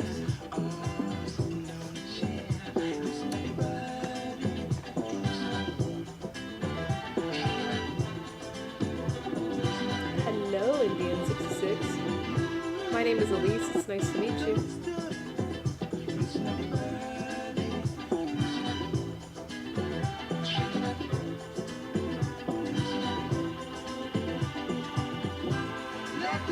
Welcome to my broadcast.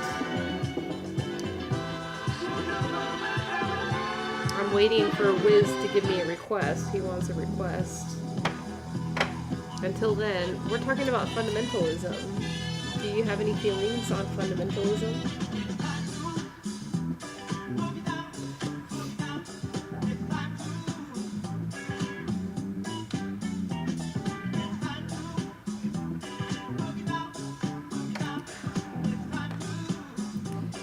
In discussion with fundamentalists and their sympathizers, such as one has over a book like mine is published, nothing is more evident than the craving of fundamentalists for intellectual confirmation and justification.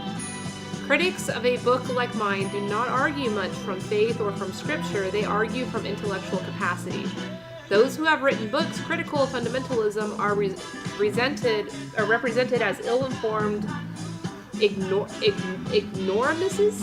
Ignoramuses? That's funny. That's a funny word. I don't know that word.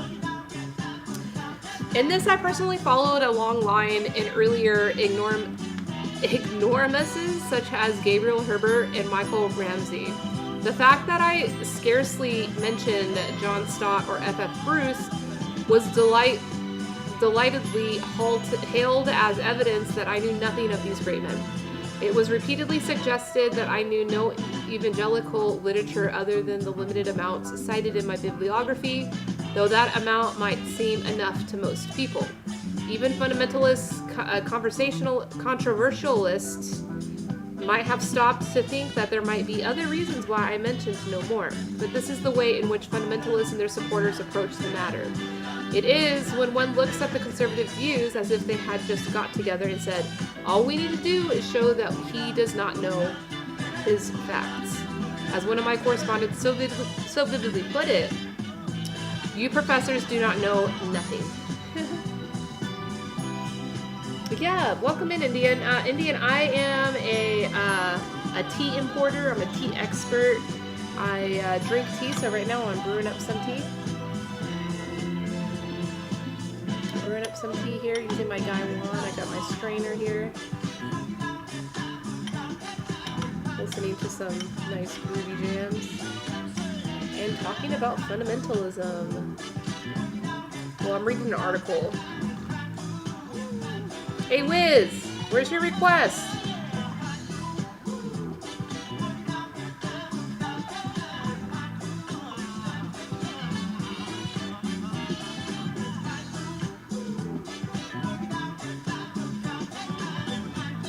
Indian 66, how was your day? How was your week? Do you feel accomplished and good about your week?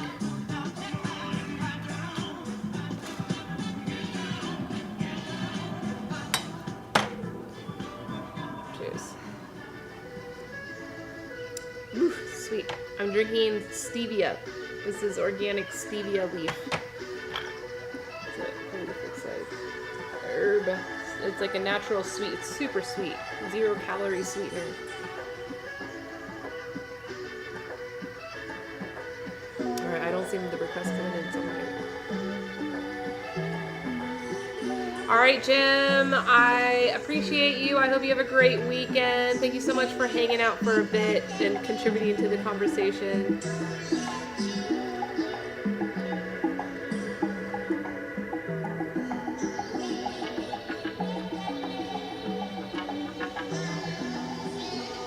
How much more?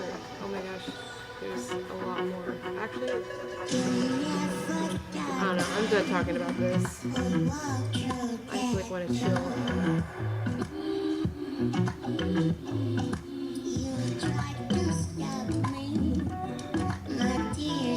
Thank you, Jim. Appreciate you.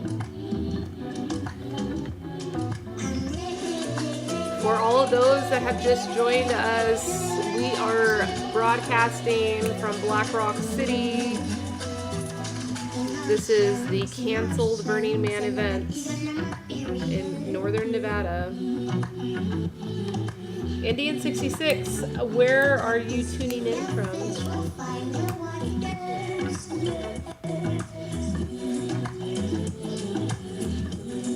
No, this is not water. This is herbal infusion. I made it in my Gaiwan. This is it here. That's the leaf. I put the hot water in here and it made this.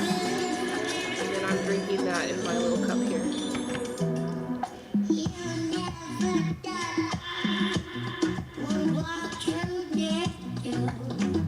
I got water over here too.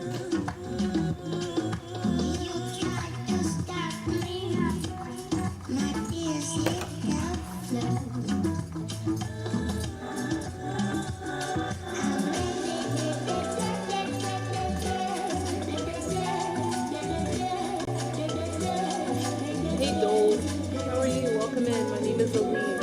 It's nice to meet you.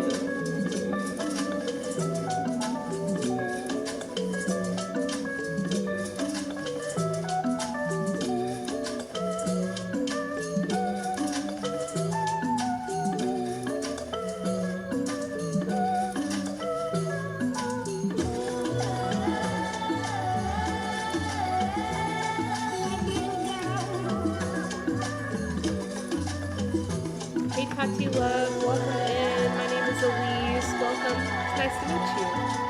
Welcome to my tea table.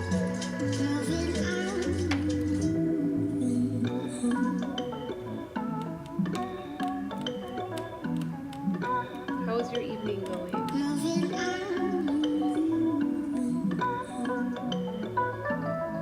You're in New Mexico. I'm in Nevada. I'm in Nevada. Las Vegas. Fabulous Las Vegas. Although it does look like I'm in the tea fields. This is Indonesia. This is Japan. This is Shizuoka, Japan down here. We just got back from work. I hope you had a relaxing, or you're going to have a relaxing weekend, or you have the whole weekend off. Haitian Queen.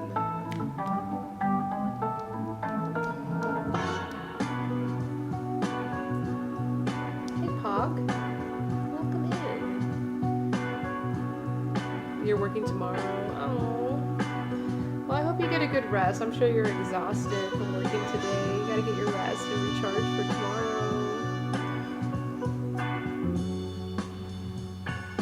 I like this track. It's a good one. It's almost midnight. Yeah, it's, well, you're an hour ahead of me. I'm still at 10:24 here in Vegas. Yeah, Tati Love, you gotta get some sleep. You're on the East Coast.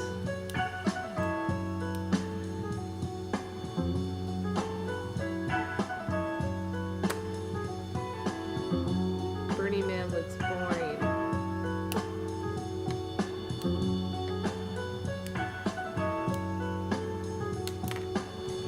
But yeah, I'm drinking some herbal. This is stevia. Your husband's not sleepy yet? Do y'all always go to bed at the same time? I I like that. I like going to bed at the same time as my partner. I don't get it. Like, sometimes, like, well, I don't know. I've never really seen it in real life, but, like, you see in movies and stuff, like, people go to bed. Yeah, these are all tea fields. I have even more, plenty more all around me. I'm a tea importer. So these are all the tea farms that I work with. I travel to and I import their tea and distribute it for them. Oh, that's so sweet.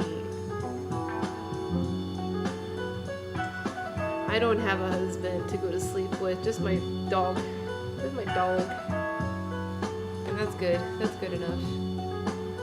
That's good for me.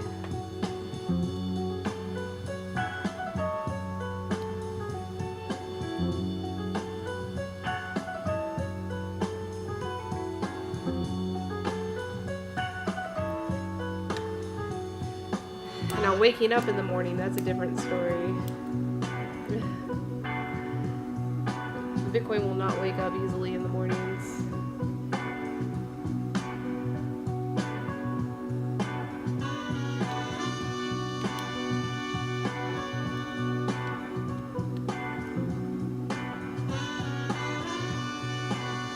Bitcoin will stay in bed after me for hours. Now, if he hears me rustling around in the kitchen, like open the refrigerator, or if I'm like cooking, oh, he's up. He's immediately up.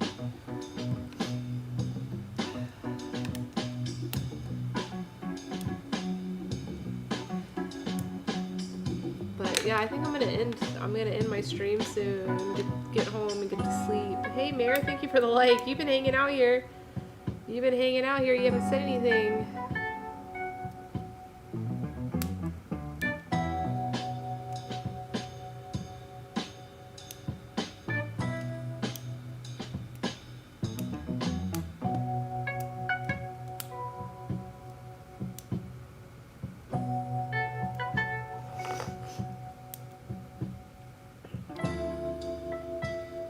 Hours. Yeah, do you have Pokeboxes? Y'all want to open Pokeboxes? I'll stay on for you to get your boxes.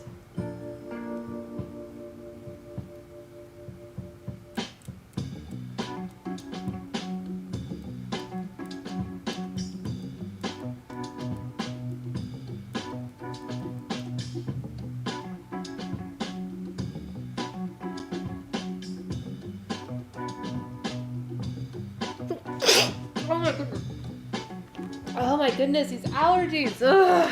I felt that one coming on for like over a minute. Oh, he's listening to music on your phone. Okay, I see. Thank you. Jeez. These allergies. Whew. Something's happening. The weather is starting to cool down, and so I think that's changing the trees and getting them ready for the fall. And so anytime the weather changes and the trees do stuff,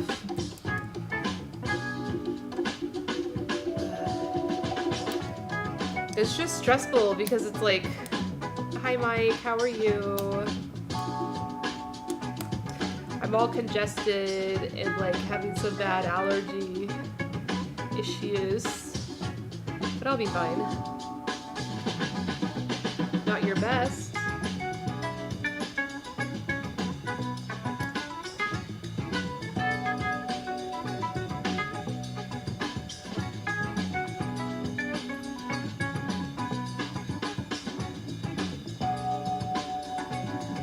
Tati, thank you for the follow.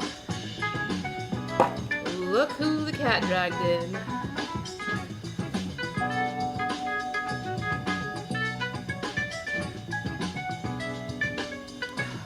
I am tired. Meow. I just sneezed a good one. Ooh, that was a biggie. That was a biggie. Oh, you have a twisted muscle in your upper back? Spill the tea on my allergies? Did you see that? I'm all red. It's all like red and puffy in my nose and then even my eyes. Like, I guess it doesn't look that bad.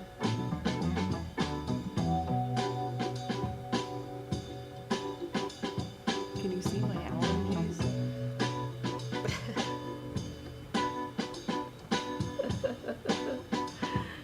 love doing that to y'all.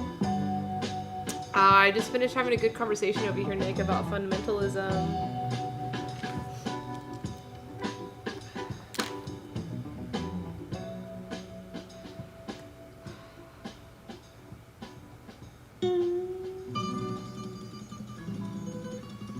Oh, damn, back pain. You like having hot tea? That's good. Yeah, I'm having some hot tea here. Having some organic stevia.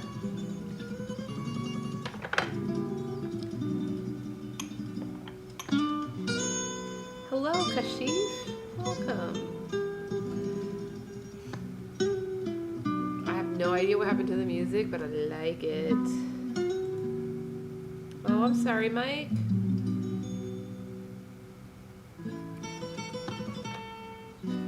This is such a great mix. I should send it to you, Nick. Oh, I turn it up because it sounds so beautiful.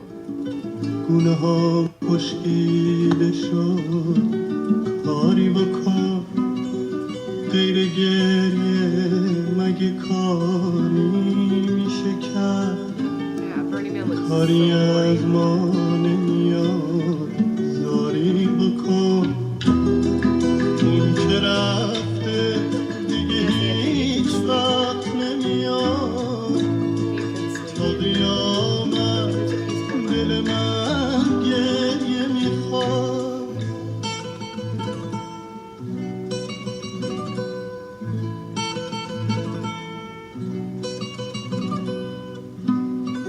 هرچی دریا رو زمین دار خدا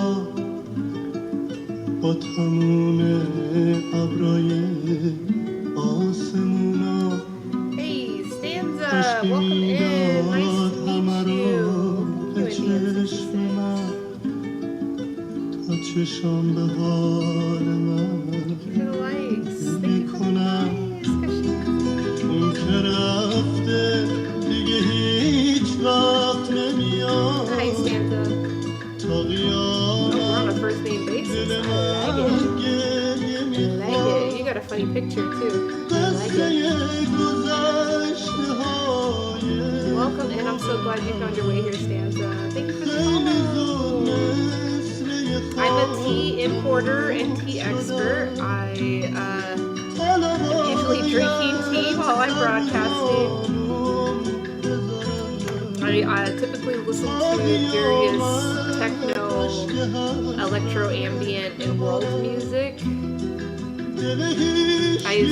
I stay away from licensed music, so it tends to be a little offbeat the music I play. And I talk about how we can be better neighbors to each other, how we can live our best lives. So tonight I did a deep dive into the ideology of fundamentalism. I've just finished reading an article. I've been reading it for the past few hours. Kind of sad, you know, it's not right. Just be happy. I shouldn't be sad about it. See, so that's why I'm doing this work, because you can easily fall down a slippery slope of exhibiting the exact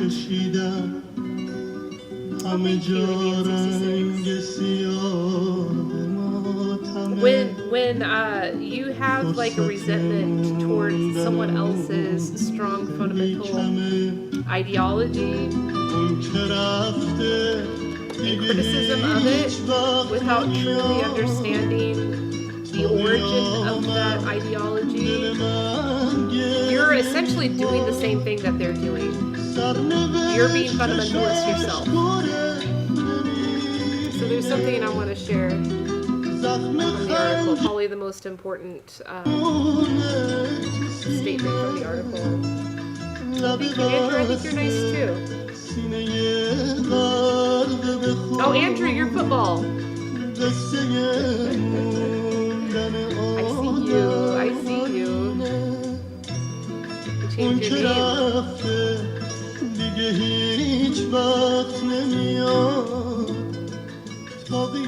It's okay. Now I know your name, Andrew. میخواد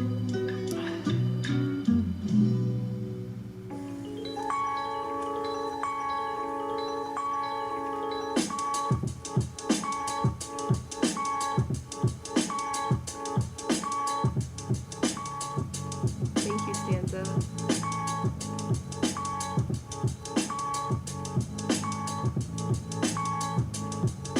I'm not going to find it. This article is so big. But basically, fundamentalism comes from a place of responding to something emotionally versus responding to something rationally. Because fundamentalism, whatever the religion it's in, because there's fundamentalism in Islam, there's fundamentalism in Judaism, there's fundamentalism in Christianity. Basically what it is when you hold scripture to be infallible, that it can't be wrong, ever. And so any criticism or any feedback or any type of discourse is not going to happen. And that's really an emotional stance to take versus a rational stance. A rational stance would be like, okay, I understand that A is not always A and it's not always black and white. Like there's different things going on. And that you have to keep an open mind and an open heart in order to evolve and progress. You ready for sleepy sleep, Kashif? You want me to tell you more about what I do? I'm a CEO of a technology company. I've been doing that for 10 years. We are a venture-backed tech company. It's Andrew, you should go to sleep. Your body needs rest. Dude, drink a big glass of water. Like this. Drink a big glass of water. And get yourself a really good night's sleep. And Pokoshaw will be here tomorrow. I tell you what, I think I'll be doing some streaming from the pool. Do y'all like the pool?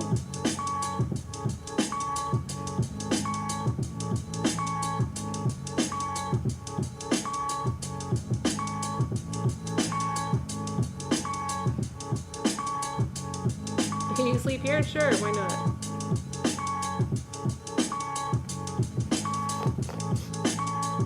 I gotta send this mix to Nick. Yeah, drink water, please. You're at a pool now? Stanza, what? Like in the middle of the night or what?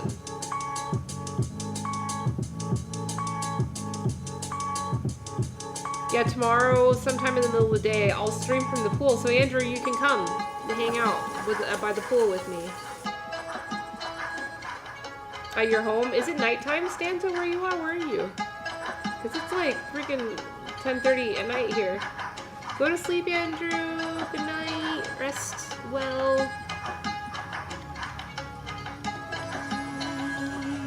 Yeah, put your lights out.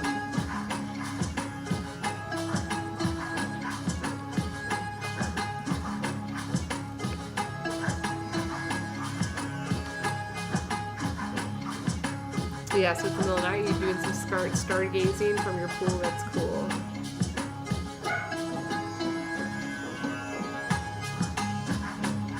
Yeah, this has been a really nice mix.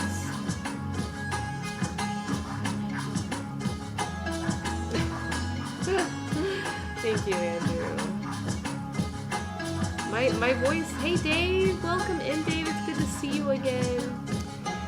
My voice isn't that cute, you know, it's pretty deep and strong.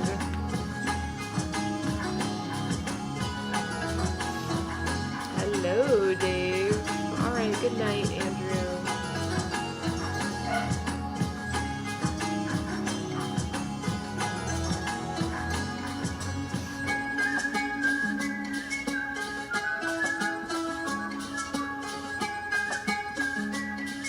Yeah, oh man, my whole sinuses, it's just all feeling so congested. I don't know what he's barking at. He's over there barking. Dave, how's your night going? What are you up to? Just cruising around Pokoshaw, collecting Poke Boxes? Oh, Dave, that's a nice photo by Waterfall. Oh my gosh. My dog is being really annoying today. I have no idea idea why. Bitcoin, what's going on, boy? Do you do broadcasting, Dave? It doesn't seem that way. You're at work? Where do you work?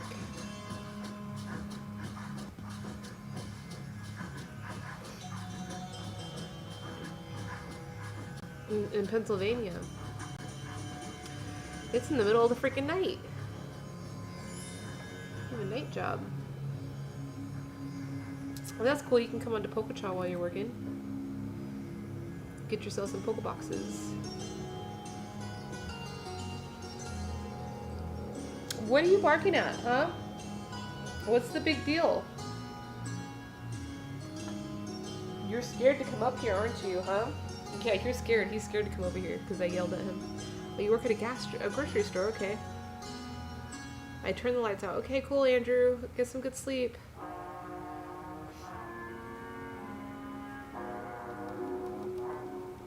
Oh, your picture's in Pennsylvania. I understand. Cool. You're a mess. Got it. I'm in Las Vegas. Fabulous Las Vegas.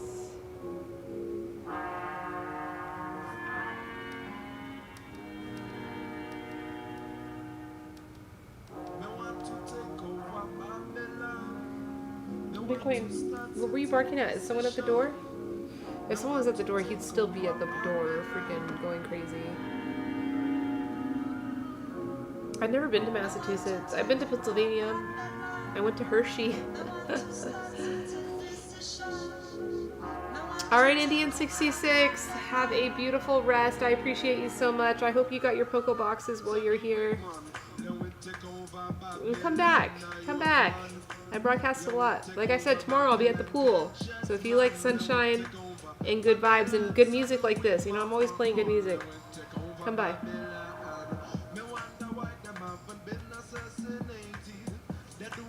That are promoting greed and envy, getting away with them crazy decision. They shouldn't get that free ride in a position.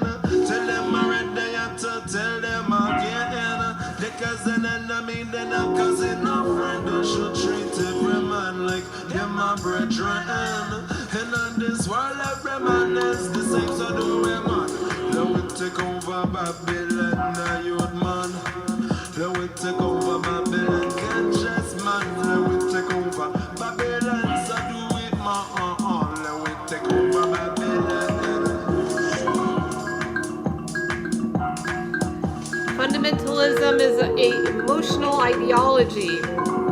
So, if you want to break through, let's talk about it. How do we break through to family members, community members, colleagues, classmates? How do we break? He went to Hershey 20 years ago. Yeah, I would think that like not many people go there, but I mean people go. It's like a tourist spot, right? I went for a Dave Matthews concert. That was good. That was good.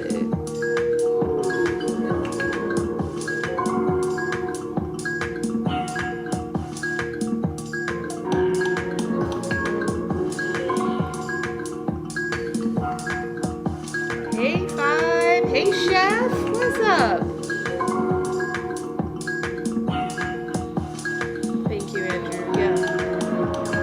Dave Matthews. What are you? Oh my God. Like, are you making fun of me? Are you making fun of me? Liking? Five, I'm awesome. I'm just chilling out. It's like the end of my night. I should be going home and resting soon. I just did a broadcast. Don't be mad. Be happy.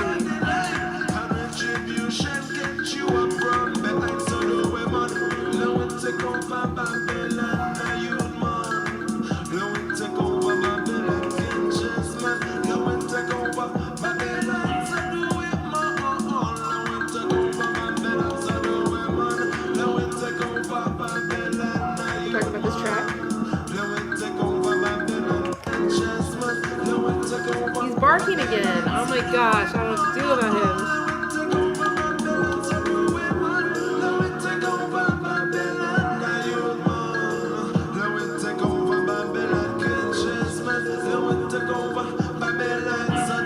Yeah, 7 hours.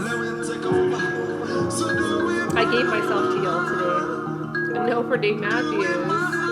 Oh, you like the sax and the violin. Yeah, dude, they're a great band. They just like, they get made fun of a lot. And like, people that like them get made fun of for being like frat bros.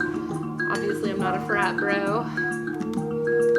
But yeah, I went with my mom. My dad really loves Dave Matthews, and so he listens to Dave Matthews in the car all the time, and so my mom is familiar. I am not a politician. So when we were doing a road trip in the area, Chef Riot, thank you for the follow. I appreciate you. Thank you so much. Chef Riot, welcome to Kokocha. Yeah, alright, I follow you. 5. I'm here to support.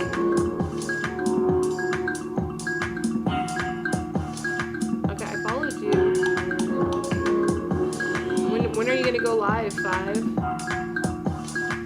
Thank you for the pancakes. Thank you. I can tell. Yeah, you're a level 1. Welcome to Pococha. Welcome to my broadcast. Thanks for coming in and hanging out with me.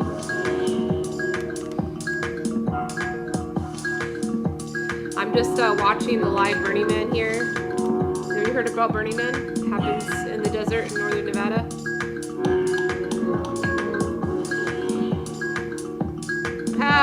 Yeah, this is Burning Man VR, Nick. Yes, most definitely. How do you like it? Yeah, this is the live stream. This is what's going on. This is the Burning Man happened. Renegade, because Burning Man got canceled. But this is the live stream. It's a live feed. 5, you gave me a diamond ring. What the heck? Wow, thank you. Thank you so much. Searchlight. No, it's not in Searchlight. It's in the Black Rock Desert, which is about 3 hours northeast of Reno. We are watching Renegade burn. So, like, Burning Man. Look at this fucking thing. I'm gonna zoom in just so you can see. Well, they're zooming in already. You see how much fucking people are there? I think there's probably got to be like 20, 30,000 people that went. So there's no infrastructure. There's no city infrastructure. There's no porta potties. If you're going, all these people that are here at the burn. Yeah, Burning Man. We're talking about Burning Man. I'm watching the live burn. Try and chill. Sit back, relax, I'm watching and it play on back on boxout.fm. On my screens over here. I'm doing the live feed. Need your daily dose of Box Out FM on the go. Download our brand. If it wasn't weird vibes already, Chef Riot. Oh, that's touche. Hey man, I've been to Burning Man 6 times. What are you trying to say? 24 hours a day, 7 days a week with no ads, just good music, no click, just play. That was an excellent mix. I was just listening to that's called Chai and Chill. What are the odds of that? Tariq Omar. Really great mix. Let's see what to play next.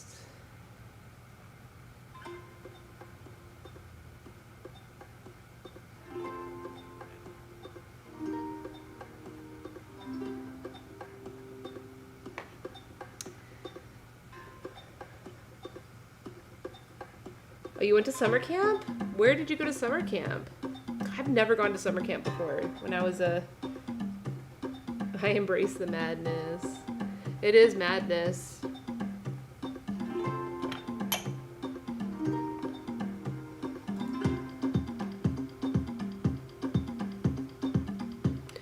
Yeah. It's back to where it started. No tickets, just going out into the desert. Yeah. Yep. But the police are there. Earlier in the video, in the live stream, I saw the cops. They got someone. All the cop cars came in. So, like, there's definitely, like, patrolling going on. Because they know people are going to be acting a mess.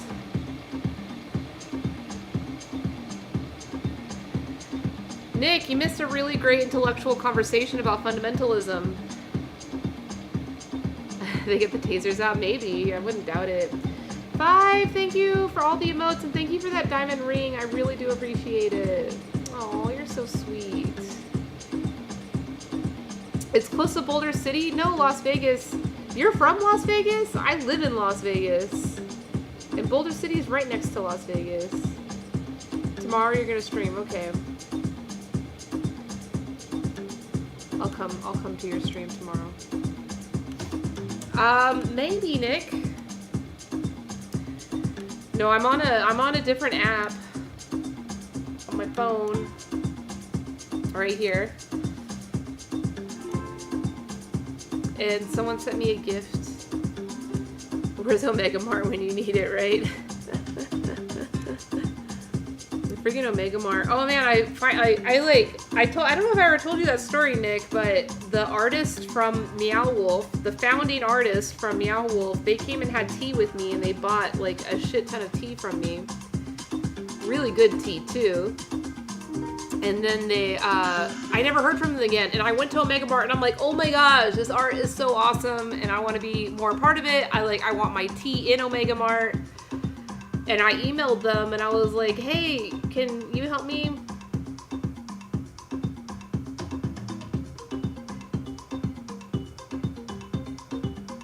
George, which George? George Lucas?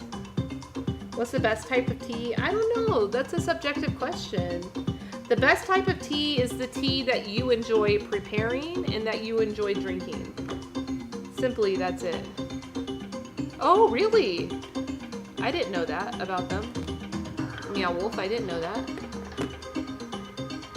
Oh, he brought their bowling alley? Oh, okay.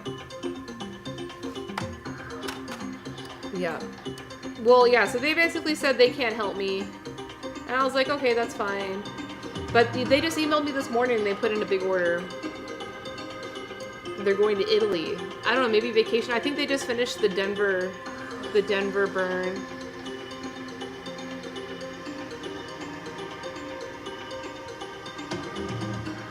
I had no idea. Thanks, Five. Thanks for all the hearts.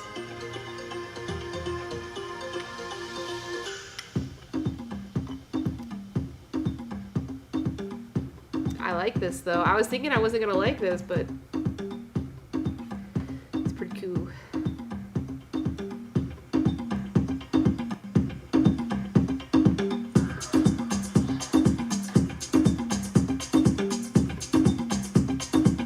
So yeah, there's no porta potties out in the playa. There's no porta potties. People are supposed to haul out their own poop. I don't know if I have the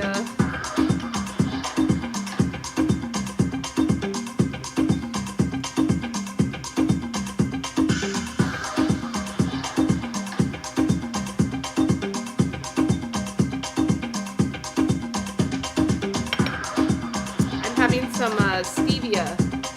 This is stevia, organic stevia leaf. It's an herb.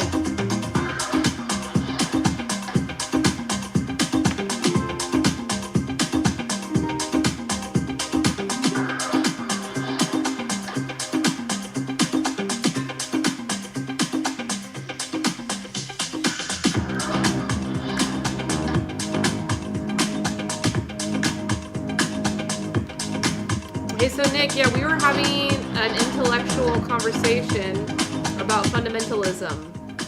I'll spare you the details in the article, but the overarching concept from the article, and that I think is relatable in our own lives as we interact with this ideology that could possibly be infiltrated in our own families and in workplaces and communities. Fundamentalism, yeah, oh boy, he's this. But I have a question for you. I have a question. It's gonna be short. Okay, so fundamentalism. People that are fundamentalists do not identify as being fundamentalists. So it's almost like having a conversation about racism with the racist, right?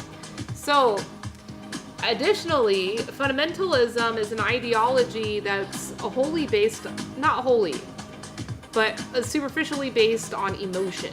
Like this emotional attachment to infallibility of some type of scripture. Whatever it may be, Christian, Muslim, Jewish, like whatever it may be.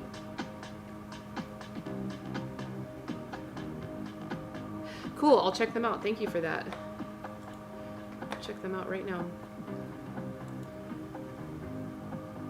right? It's an emotional versus a rational understanding of agency and of morals and values.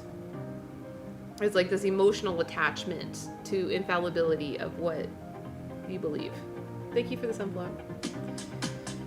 So my question, Nick, is how do we communicate? Like, we inevitably are going to have to communicate with people that are spiritually emotional. I guess that's the way to put it, spiritually emotional. Maybe that's like the new way, the new like euphemism to use for fundamentalism. Because no one likes to be called a fundamentalist. Like if you try to bring up the conversation, but the words that they will use is evangelical, spiritually emotional.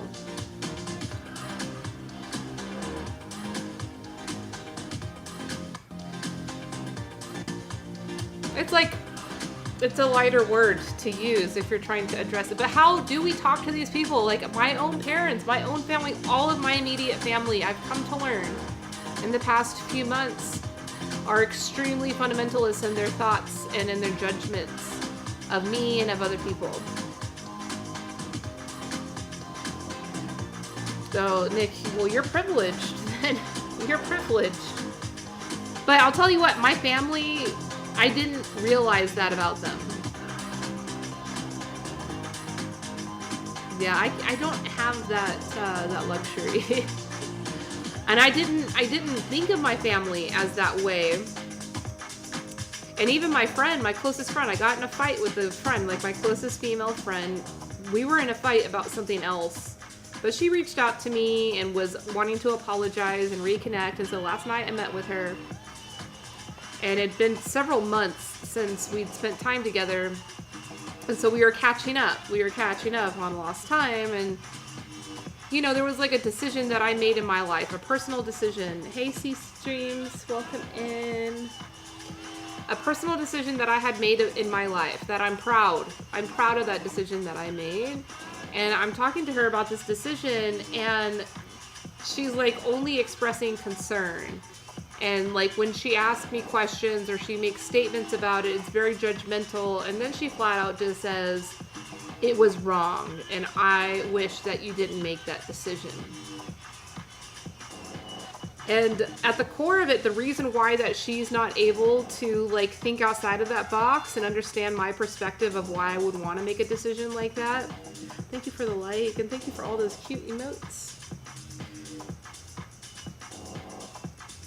And then she became extremely emotional, extremely combatant, and then she started gaslighting me, and I was like, you're out. Sorry, you're out of here.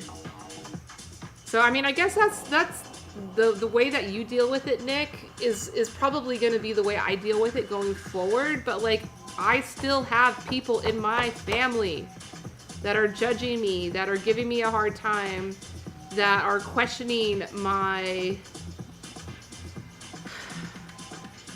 They used some nasty words to insult my character.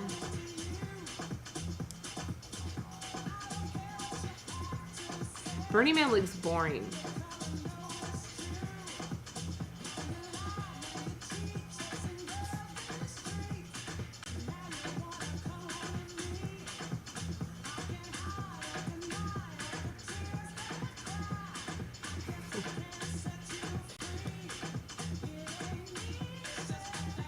Yeah, good point, Nick.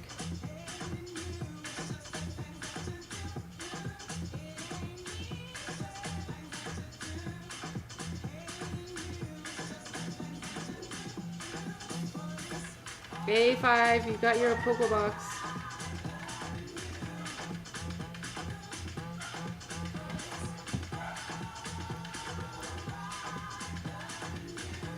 Nick, we're very similar.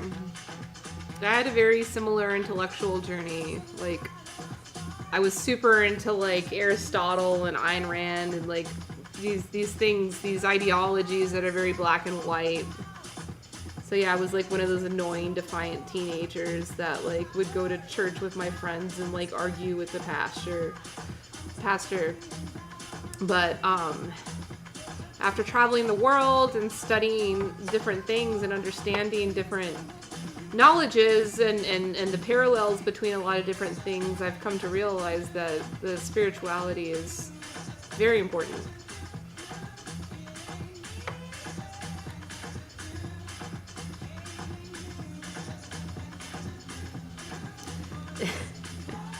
Thank you for the that remark, Nick. I like that one.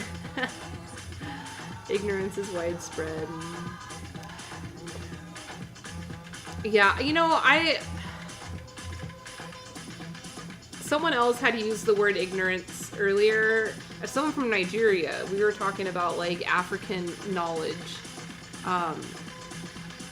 And yeah, someone from Nigeria used the word ignorance to describe America. And I know, you know, I'm in America and that could be the reason why, but I shy away from using the word ignorant. Like,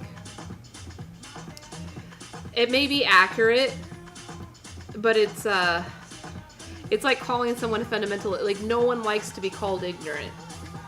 Like, no one likes to be called a fundamentalist. No one likes to be called racist. Like, but the mindlessness, I'm all behind that one. Like, that word I would definitely, hey daddy, my name is Elise, welcome in. I would definitely use that, mindlessness to describe. Nick says the thing that Americans deal with in terms of people you come across and their strange ideas are not things most people in most other developed countries can really relate to in their experiences. Brazil is probably the closest parallel these days. I was just out there with my Brazilian friend here.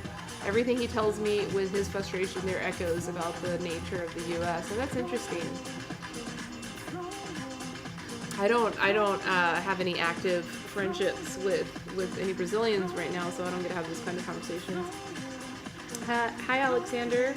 Welcome in. Thank you for the like. My name is Elise. Thank you for coming.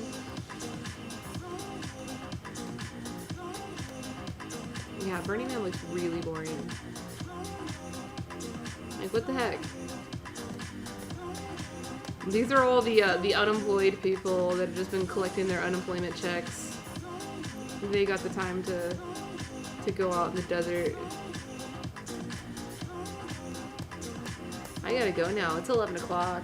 I need to go rest. I've had a long day. I started my day at like 8 o'clock. Freaking UPS, they messed me up. They told me they were gonna be dropping off a package this morning, so I rushed here.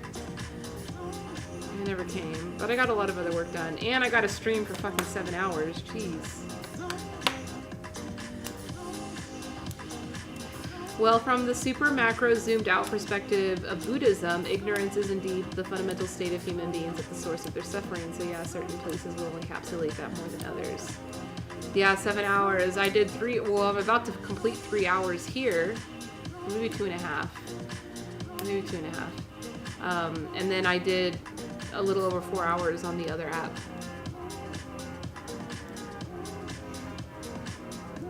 It's chill though. Like this mobile streaming, you really don't have to be like performing while you stream. You're really just talking.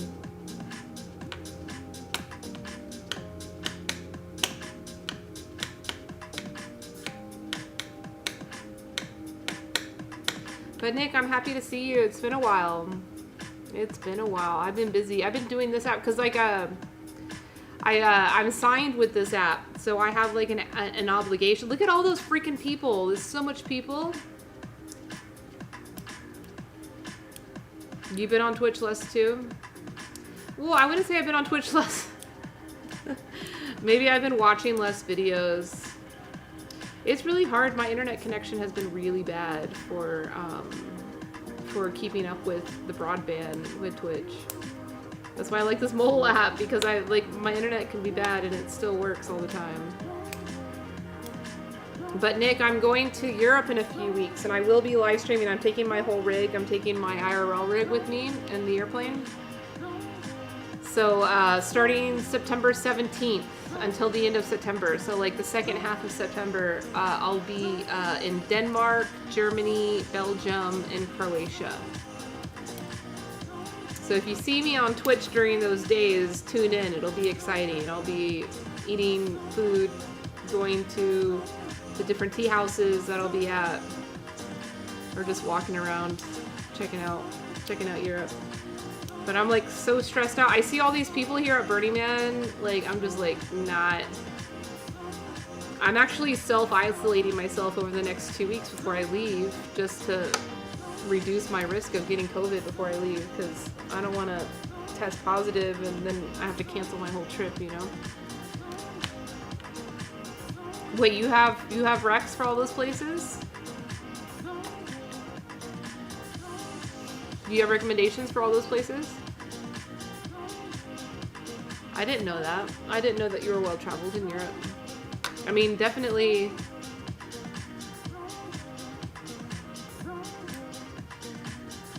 Yeah, where? Like, especially, do you have any tea recommendations? Because I'm trying to throw in some business while I'm there. Go have some meetings, respectfully as much as I can. Gets so stressful.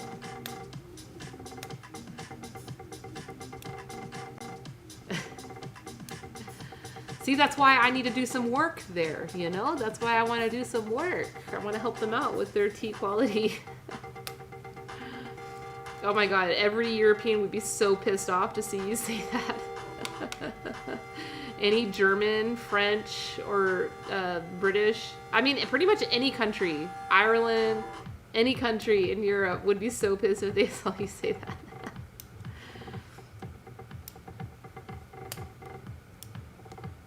Yeah. Yeah, definitely.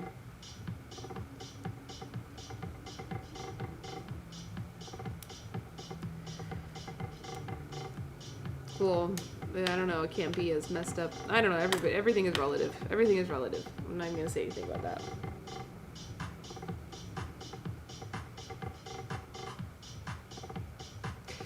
As a German guy who had also lived in China told me in Berlin, people here are terrified of China. They don't understand it. It's just a looming presence. Yeah. You know, I was talking, we were doing our Practicing Safe Sex podcast a couple nights ago. We do like a bi-weekly podcast, live podcast on my Twitch channel with these like AI experts. They got like PhDs in sociology and freaking crazy philosophy, whatever. And someone brought up racism in the United States. And in their work, you know, they build algorithms to profile sentiment among public data. And he says in all of our research, we find that America is by far the least racist country in the world, but you know, the interpersonal conflicts are a lot more prominent and being discussed in the moment right now, while these places like what you just said about the German guy in Berlin, it's just like, it's not in their face, so it's just like this hate that's like disconnected. Yeah, get your Pokebox, Dave. Don't miss out. Mare is still here.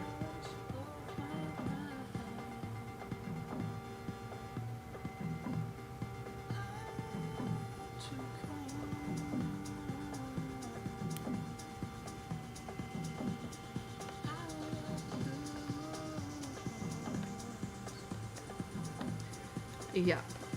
Yeah, I don't think that the metric that he was talking about... Hey, King! Thank you for this build of tea. I think the metric that he was talking about was not associated with, like, violence or oppression.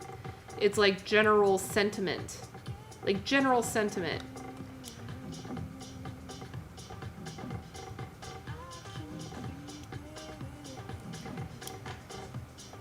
But it may have to do with the diversity and the history that's here, that the conversation...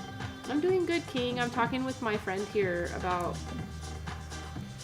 well, right now specifically we're talking about racism in the United States, and some philosophers that I was talking to the other night that do like really cool algorithmic profiling of sentiment using, they mostly use Twitter data because that's very easy for them to scrape that data, but they'll even go get Reddit data, and they work with all the social networks. They have contracts with all the social networks.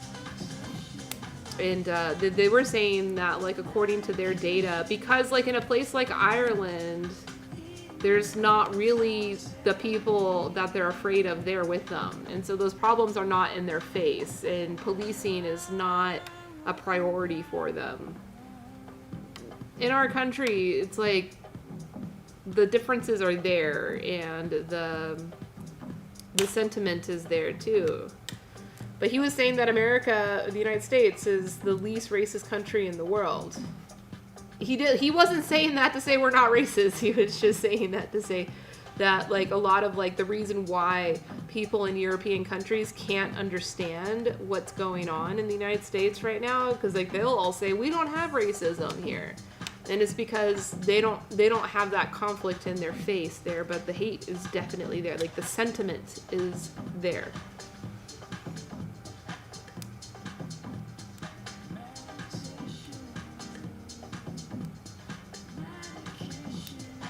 Oh, interesting.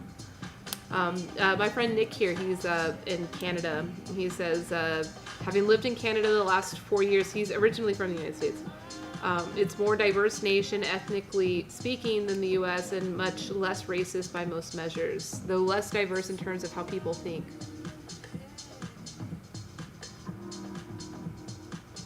Yeah, hey, you know, I watched a movie about immigration in Spain, and it seems as if there's some major racism, like active violent racism within the immigration and police system in Spain right now.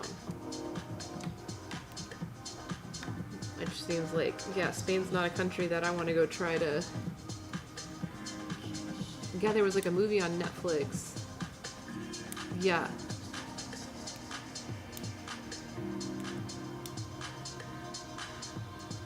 And its location is so close to Africa.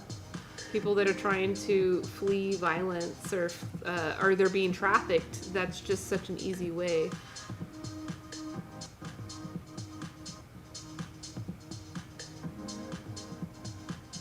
Oh, interesting. Nick, you're so smart. King, how was your evening? Oh, thank you for the hearts. Thank you for the hearts. God, the conversation started talking about fundamentalism. Like, because I've got some covert fundamentalists in my family, in my close circle friends, that just, like, they want to judge decisions that I make in my life with no open-mindedness of why I would choose to make that decision. And a lot of it's based on societal constructs. And so I wanted to study, like, the psychology of fundamentalism, because I want to understand how to communicate with these folks. Like, if a friend of mine is going to behave that way with me, it's going to be very easy just to say, bye-bye. I got so many other friends. I got all of y'all. Like, y'all would totally support me. I know you would, right? But, like, my family's a different story. My parents and my siblings... It's a different story, and I've come to realize that they very much are fundamentalists in their ideology, and a lot of it is based on Christian evangelical, even though they are not active practicing Christians. Like, it's just the ideology that, you know, the social pressures that you feel from your neighbors and your friends. See you later, King. Thank you for stopping by and saying hi. I hope you have a good rest tonight.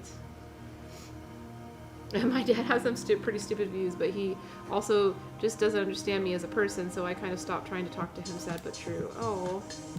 See, so I guess that's kind of similar. It's just basically not being open-minded. And I don't know if fundamentalism exclusively has to be associated with a religion. I know it's getting late here too. It's 11. I need to go home and rest. I'm going to. I'm having so much fun with y'all though. We're at Burning Man. It's boring as fuck. It's so boring. Like, it's just like dark, and then like all those people are over there just like, COVID, COVID, COVID, COVID.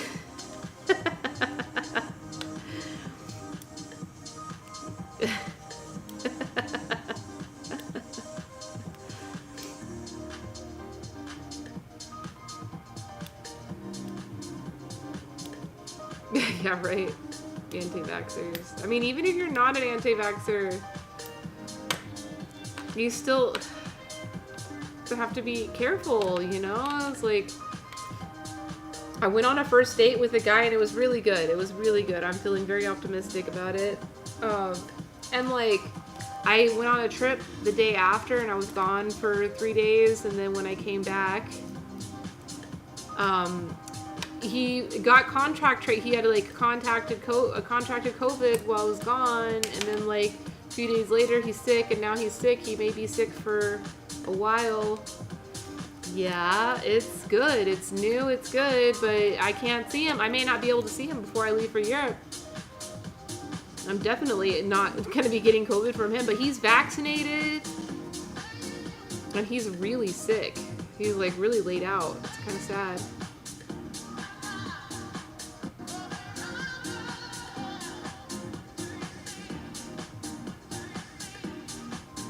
Did Rogan die?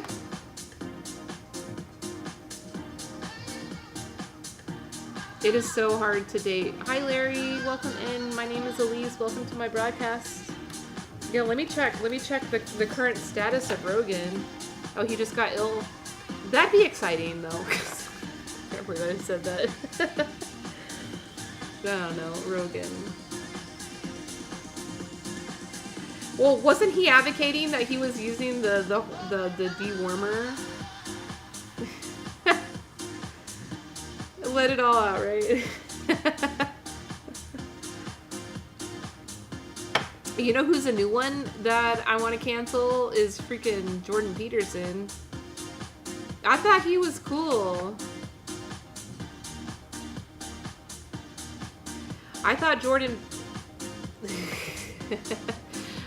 Jordan Peterson was cool when I first got introduced to his media and like had a lot of friends that were really into his podcasts. And so I started following him on TikTok because I figured, okay, this will be like an interesting passive way that I can engage with his media without like committing to an entire hour-long video or whatever, you know? And so things are coming here and there, but no, he's toxic as fuck. Yeah, it feels like the same plug, you know? But the thing about Jordan Peterson is that he's actually like presents himself as an intellectual, and perhaps he is an intellectual, but he's also got some fundamentalism bullshit in his stuff. My good buddy Aristotle was just talking about Jordan the other day and how from the perspective of him as a professional philosopher, the guy's basically a complete joke and has no idea worth contributing. He's a psychologist, that's it. It's a marketing joke to young bro men. Yeah, it just like, I think it does. It makes young men, especially probably like white cis hetero men, like just be validated, feel validated. The one thing that like really ticked me off, he had a quote. He was being interviewed and he was talking about the dynamic between men and women and how there is research, and I've actually read this research. I know it exists. Like, he's citing real legitimate research that they found that women have characteristics and qualities that are better suited for jobs like nurses and secretaries, and men have characteristics that are better suited for leadership and, you know, aggressive positions. And, you know, he was, you know, using his authority to like validate the intellectualism of that statement, which that research is legit, but that research is also flawed because it doesn't take into account the other systemic issues that are impacting the characteristics and the behaviors of men and women, that those in themselves are a result of social constructs. He said, this is science. This is how we're born. This is Adam and Eve. This is how we were born. I don't know if he said Adam and Eve. He might be an atheist, I don't know. But that was, like, it was super fundamentalist in its vibe. It was like he couldn't see that research or the statements that he was making from an alternative perspective because he is so, like, invested in the infallibility that like men and women are born a certain way and have certain hierarchies and whatever.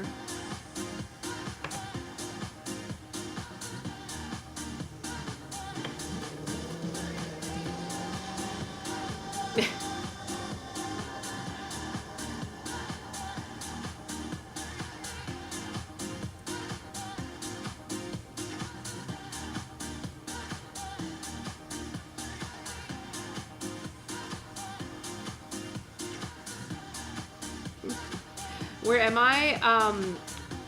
I'm in my studio in Las Vegas, Nevada, but here on this broadcast, I am at Burning Man. This is a live feed of the Renegade Burn happening at Black Rock City. Look at all those people. So much people. Burning Man got canceled, but they went anyway. They were like, fuck it, we're going anyway. Yeah, Nick, you're right. I feel like I'm guilty of that because like even like here talking about fundamentalism, like I talk about, sometimes I research and talk about theology. I talk about like things that I have zero authority on. Oh, was he bicycle jousting? That's funny. That's dangerous though. Oh, this party's lit now. This party was dead just a couple of minutes ago. Now it's all popping. They had one cam on, it was like a DJ cam, and it was so cool because like with the perspective of how I have my green screen, it looked like I was like right next to the DJ booth, like partying with him. Oh, what's up, bub? 10 fan noise, amazing! Thank you for the amazing. Camleen, welcome in, nice to meet you, my name is Elise. It's okay to be interested in lots of news. Just don't pretend you understand it all and are wary of simplistic reductionism and ultimate truths. Yeah. I mean, so in that sense, yeah, like I'm curious about things, and whenever I do study these things and talk about these things, I do offer a caveat of like, this is a co-learning thing. Like I'm reading this shit for the first time myself. So that means that we can all understand it together. Yes. Yes, very much. It's Mr. T. This is my Mr. T shirt. It's Mr. T. Except for he has a tea bag, and that fucking sucks. But he does have a monocle, and the monocle's cool. Oh, I gotta show y'all. My Mr. T. This is my Mr. T. I'll let Reddit see the Mr. T. Thank you for the like. It's funny, right? I pity the fool. But like, hey, Nick, when it comes to tea, that is one area that I feel like, yeah, I can present myself and market myself as an expert.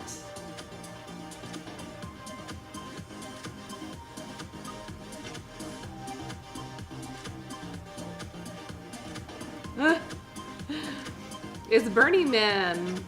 The track changed, I think. That other track that started out. No, this is the track. It's a mix. We're going on a journey. We're on a journey.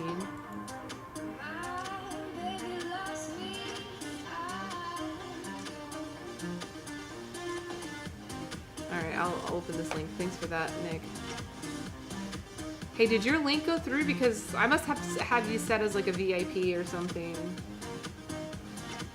How did your link go through? Usually I have my links cut off. But I think, yeah, if you're a VIP, your link should go through.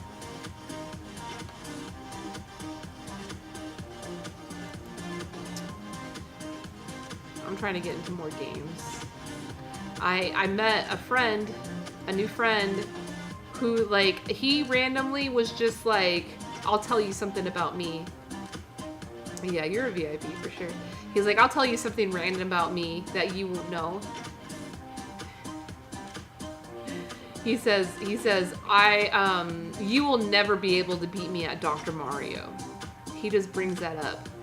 It's our first time to meet. He's like, you'll never beat me at Dr. Mario. And I was like, are you freaking kidding me? Are you kidding me? Because like ever since college, I learned that I have a freakish, weird elite intuition for Dr. Mario. And in college, it was like a party trick I had where I could like give the biggest handicap to somebody else and still beat them. So that excited him because he was like, what? You actually play Dr. Mario? You don't think it's lame? I'm like, hell no, I don't think it's lame. I love that game. I was like, and everybody else, they always make fun of me about the Dr. Mario. They're like, oh, that's such a lame game. You should play better games, da-da-da.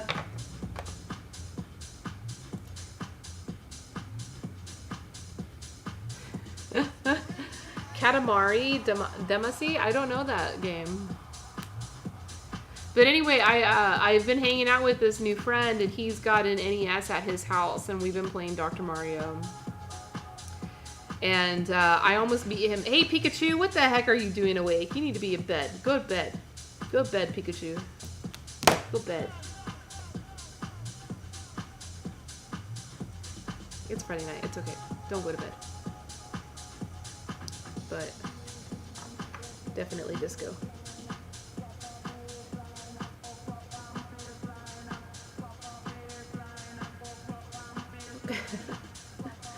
It is Mr. T.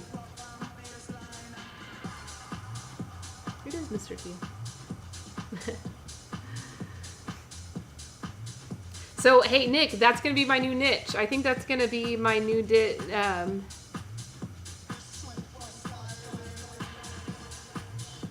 I'm gonna host Dr. Mario tournaments in my studio here.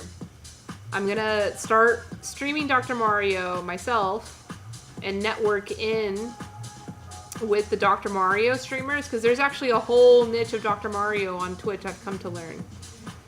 And I want to host tournaments here and bring people in. And like, I'm ready. My friend, I almost beat him the other night, and he was like, what, you're ready to like play professional tournaments? I'm like, see, I told you, I'm like really good at Dr. Mario. Yeah, right, do it in a hot tub. I'll totally play Dr. Mario from a hot tub. That'd be so cool, like playing from a hot tub, and like the Dr. Mario screen is up here. And hey, Conze Luis, welcome in, it's good to see you. Pikachu, you like my shirt, I bet. He would. How about the Bubble Bubble? I don't know what a Bubble Bubble is.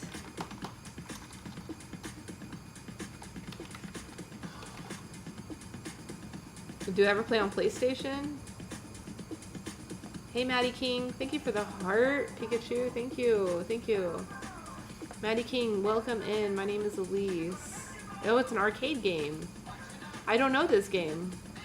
Maybe, let me look at the picture. Maybe I do. I'll recognize it. Thank you for the heart, Pikachu. Oh, that's cute. I don't think I ever played this game.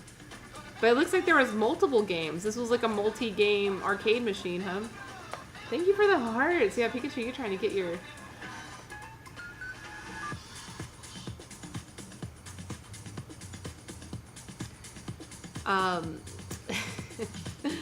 Alright, Nick, I'll let you go to bed. I know you said you need to go to bed. I need to go to bed too, but I've got all these fools. They want Pokeboxes. I'm sure Pikachu wants his Pokebox, so I'll stick up.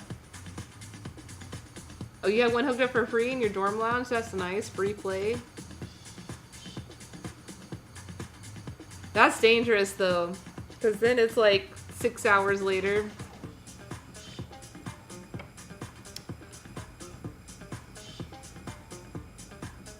Conze Luis, how was your day today?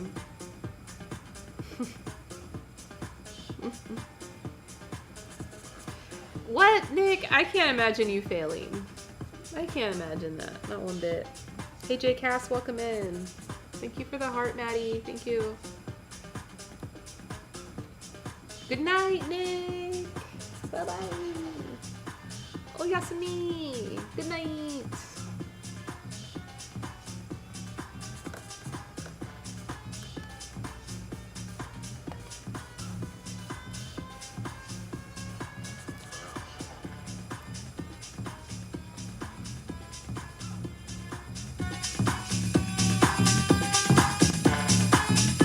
Good day? Awesome. Glad to hear that. What about you, Pikachu?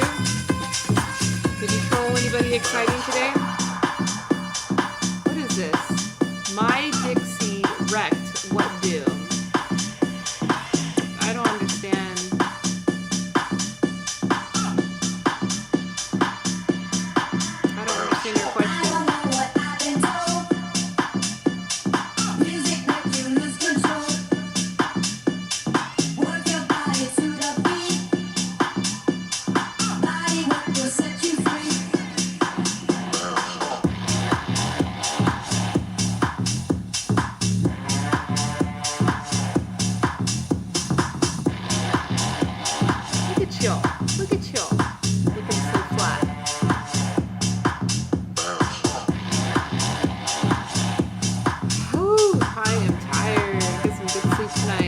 I'll be at the pool tomorrow.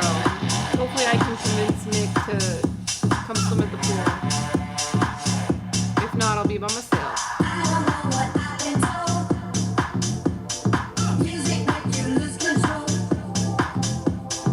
Your nemesis? How is that your nemesis? Pikabox. I don't think I follow Pikabox. I should follow. That way I can see when he goes live.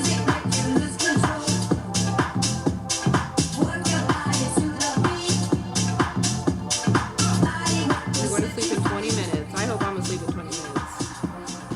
I first need to go home and take a shower. I'm all sweaty. I went for a long run in between the other stream and this one. He says, oh, I don't mind your Pikachu. Wait, so are you Pikabox? I thought you were Pikabox. I thought you were Pikachu, Pikabox, and Too Cool. But yeah, Too Cool, you were at my other stream earlier. Paying bills. Get it done.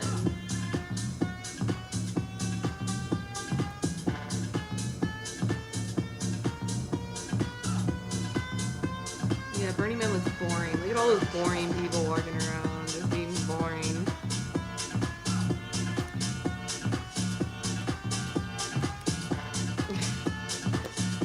Yeah, you should. As you evolve, as you level up, your name changes with you. That's funny.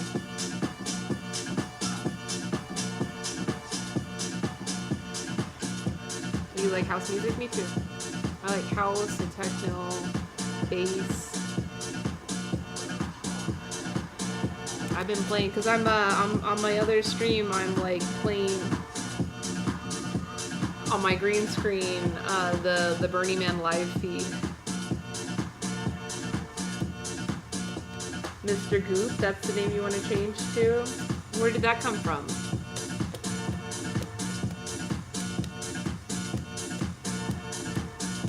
So yeah, it's like a party, like, but these people don't know how to party. They look boring, all of them. Super boring. We're having a lot more fun over here.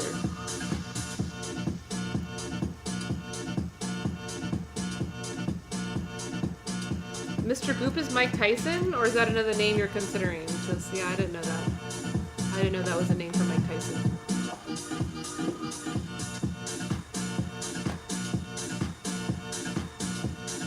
That was cool. Nick came by, had a nice chat with us. What? Dr. Mario people are dangerous? Why? Why you say that? Why do you say that? Dangerously cool.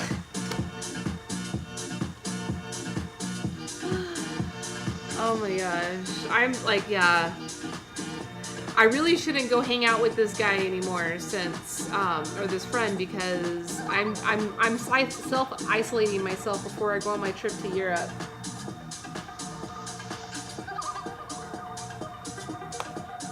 You don't even know about Dr. Mario people? Is that what you're saying? I mean, I know I'm cool, and I like Dr. Mario, so. Before I go to Europe, yeah, I'm leaving for Europe in a couple of weeks, and I'll be Poco-chaing from there. You'll get to hang out with me while I travel through Europe. But all the places that I'm going to, like, none of them are requiring me to quarantine or limiting my travel. But I have to have negative tests everywhere, and so I'm just gonna self-isolate for these 2 weeks before I leave to ensure that I test negative, you know?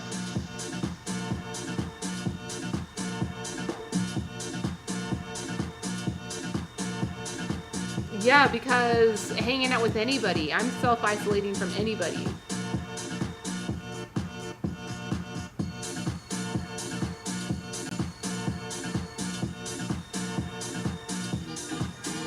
Yeah, from everybody, even Nick. I told Nick, but you know, I'm willing to go to the pool. Like, we can hang out outside of the pool. Because Nick is unvaccinated and he goes around everywhere, so he's a very high-risk person. I understand that. Like, when I choose to hang out with him, I understand that like I consent to hanging out with him.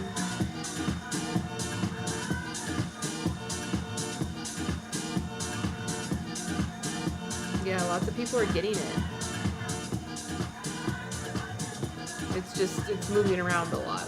So like, and vaccinated people are testing positive. Like they're not getting super sick, but they're testing positive. And that's what I'm worried about. Like I don't want to test positive next week before I leave. So I'm not hanging out with anybody. So I already told him. He invited me over for a pool party with his friends earlier today, and I was like, hey, I can't come. I'm self-isolating, so I can be safe. What? Your nephew, he was already sick, or he had already tested positive and he came and did that shit? Yeah, people have different philosophy about it. Like I had some like artists that were coming into my studio here and streaming with me for a bit last year. And one of the guys was like, oh, my wife and my daughter tested positive for COVID. And so I told him, I'm like, okay, that's fine. Like, you need to focus on what you need to focus on. I'll see you when this all passes. And he shows up at my spot like a few days later without a mask, with all his kids, to pick something up. And I was just like, different people have different, you know, feelings about it.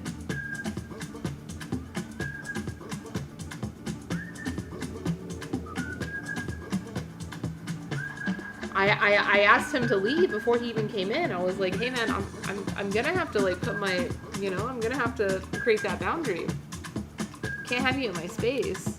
I closed my space to the public so that I could be safe on this. And I'm like, I invited you into my space, and I expect that you would have responsibility. Like, you may have tested negative, because that's because, like, I tested negative, only my wife and my daughter, but they all live in the same house.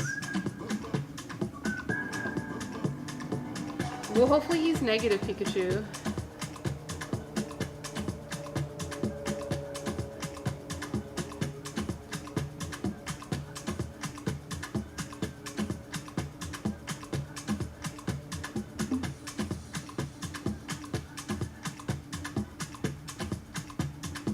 Did you all get your Poke Boxes?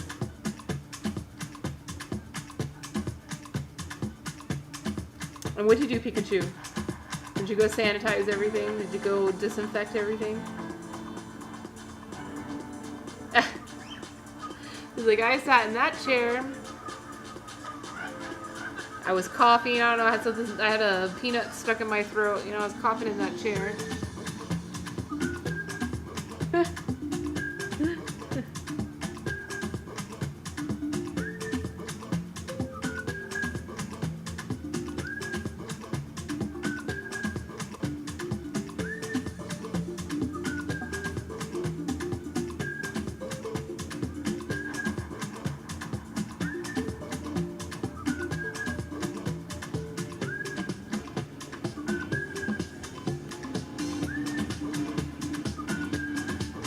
You got 1 minute for your box?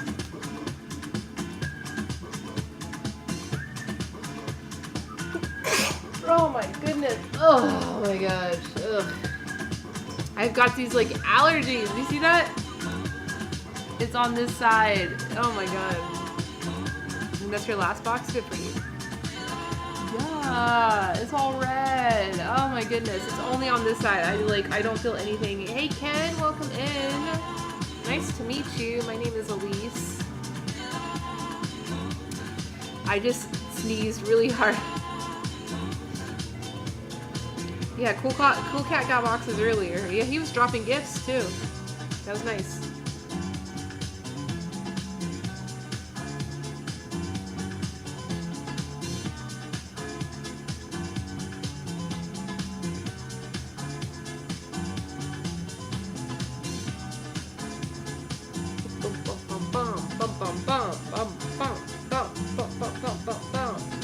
How's Mr. Tongue doing?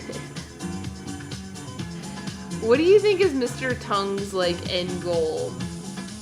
Right? Because Is he just trying to, like, get engagement diamonds? Like, do you think that's his end goal?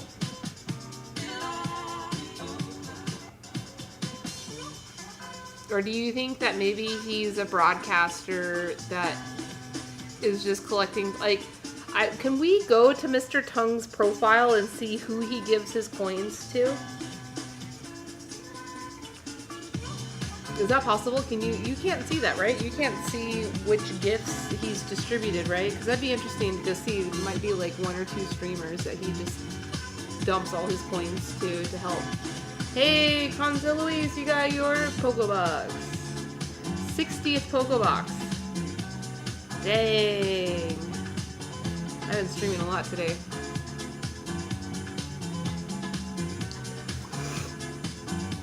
Hey, I'm dishing it out. Dishing them out. How many has he collected? He talked to you? He actually talked to you? I've never gotten Mr. Tongue to talk to me. I was so pissed. I blocked him because of that. I was like, Mr. Tongue, I did not care about you coming and harvesting Pokéboxes from me, but it was during the challenge. It was during that stupid challenge. 30,000, jeez. I was like, freaking just say roar. You're here in this room. You're taking up space. You're taking our Pokéboxes. Just freaking say roar. Just do it. He never responded to me. And like, I was on it for like 10 minutes. I was like, please respond. And then like other people in chat were asking him to respond. Like, please respond. Like, why can't you help us? We're talking to you. So I blocked him. I blocked him. He doesn't come around. You don't see him at my channel, do you? I always say straight and nice too. I always give everybody the benefit of the doubt. But like, if we're gonna have a conversation and I'm gonna ask for some honesty, and you don't respond, you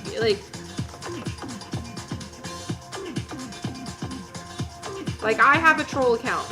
I wouldn't call it a troll account, but I have an account, like a assistant account, right? I'm sure you know.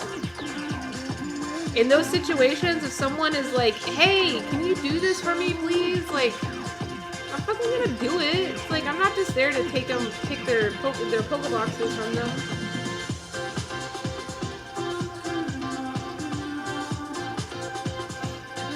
Yeah. What is he planning to do with those 30,000 coins?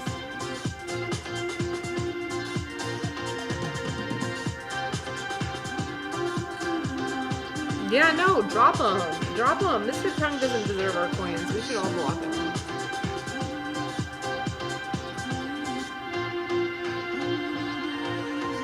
Oh, he did? And then you were able to get a response from him and information? Wow.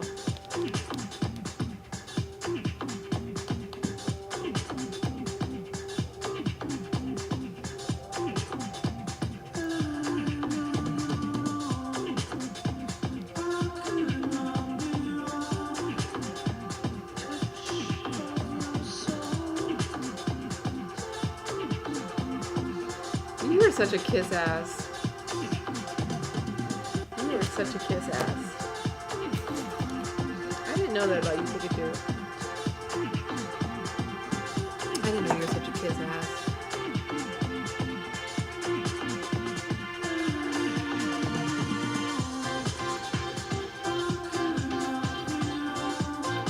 It's like a troll, but it's words. Because like a troll, like you for instance, you were a troll. You actually, like, engage. I think trolls engage. Well, they don't always, I guess.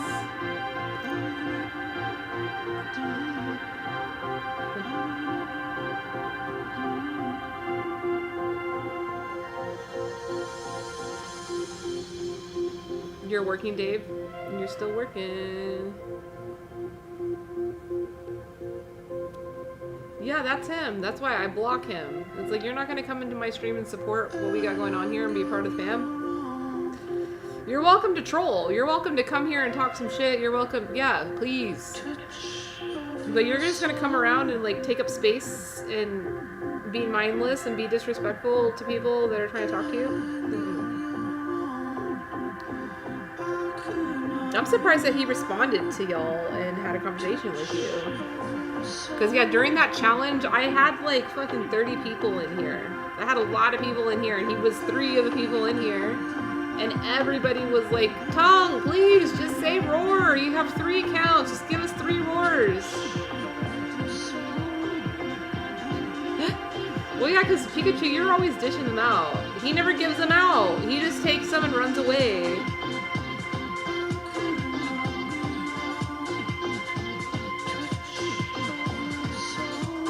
What's he gonna do with his 30,000 coins? Hey, Lockdown, welcome in. Welcome to the broadcast. My name is Elise. Here, I was thinking I was gonna go, ooh, Tropical Paradise. I like that. Welcome to Pococha. You're brand new. That's a beautiful image. I love the beach. I love the ocean. I'm in tea fields right now, as you can see. But it's nice. This is a beautiful view. I'm into it. Hey, Tisha. Welcome. My name is Elise. Oh, the Wi-Fi's not good in the store, huh?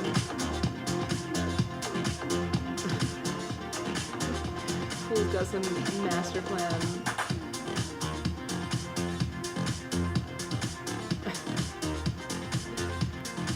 What other app did you come from, Lockdown?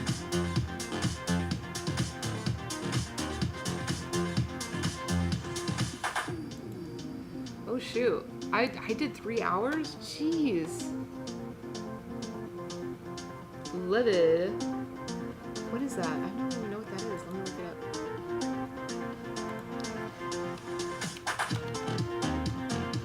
Livid. Oh, sorry. Ah, I see. So what do you think so far about this app? Do you broadcast or stream on that other app, or are you just a viewer? Just a viewer, sorry, not just. You could be a viewer, you could be a broadcaster, you could be both. I'm both.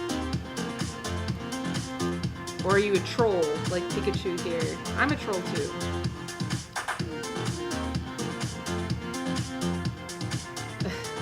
Oh, you stream, you're a DJ, cool. I am not a DJ, I'm a food scientist. But I know good music. And a troll, good! Trolls are welcome around here. I'm a tea importer. I'm based in Las Vegas, Nevada. Hey, you leveled up. You followed? I'll follow you too. Are you planning to stream on this app? Watch out for Pikachu, though. He'll come troll you. Just saying. I don't know, we like him. Maybe. This app is fun. It's cool. It's got a cool gamification aspect to it. It's not only gamified for the broadcaster, it's also gamified for the viewer. Like that you can actually make money. It's not a lot of money, but you can make some money just engaging in this app, just using this app as a viewer. But of course you can make money streaming as well.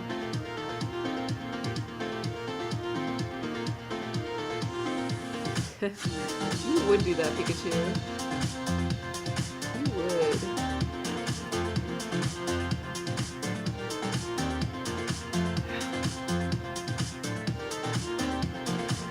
Yeah.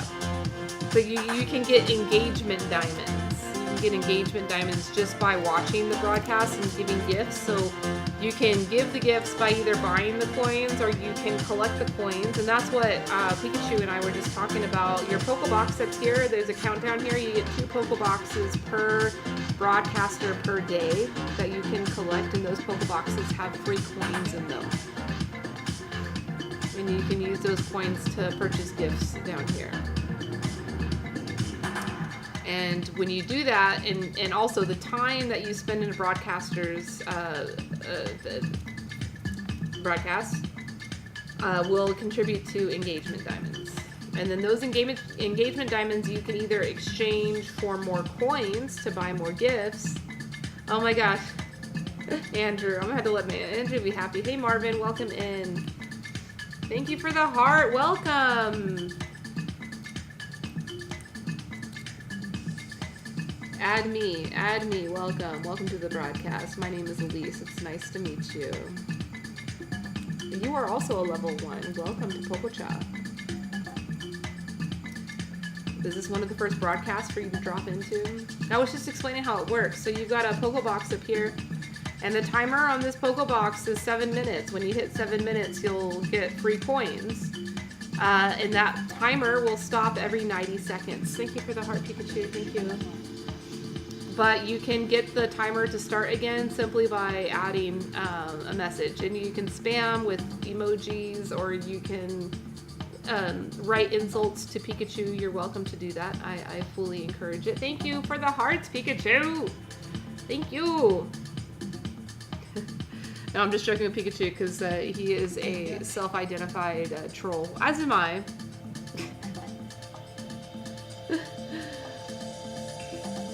But I broadcast from Las Vegas, Nevada. I have a tea importing company, software company, chicken.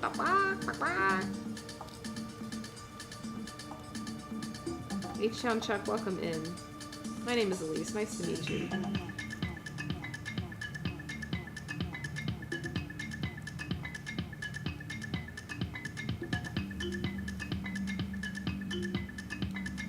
Hi.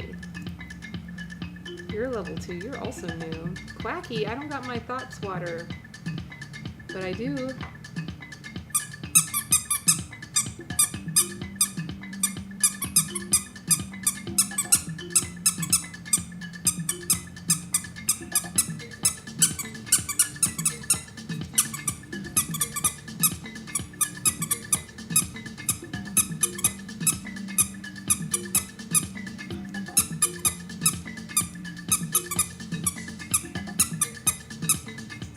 Hey, Pikachu, you're a mini fan! Yay! Yay!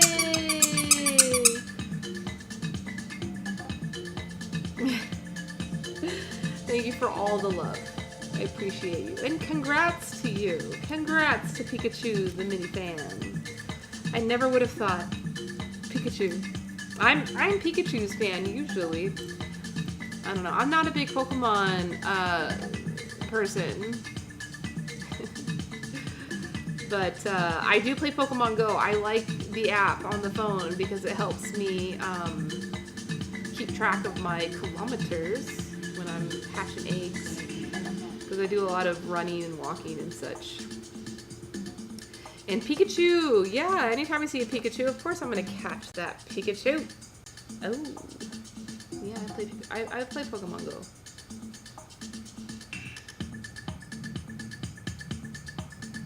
What about you, Bitcoin? Bitcoin plays sometimes, too. Alright. I gotta go, y'all. I know some of y'all got some Pokeboxes still open. Yet to open. I don't know, do we? Mayor's still here? No, those guys all left. Okay, I can leave now. Those guys came in, I explained to them how the Pokeboxes work, and then they freaking leave? Ah, noobs. Noobs.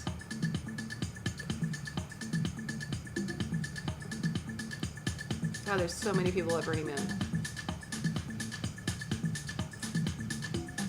Ooh. Yeah, alright, I'm gonna end the stream. Twitch, Facebook, YouTube. Love you all. See you next week.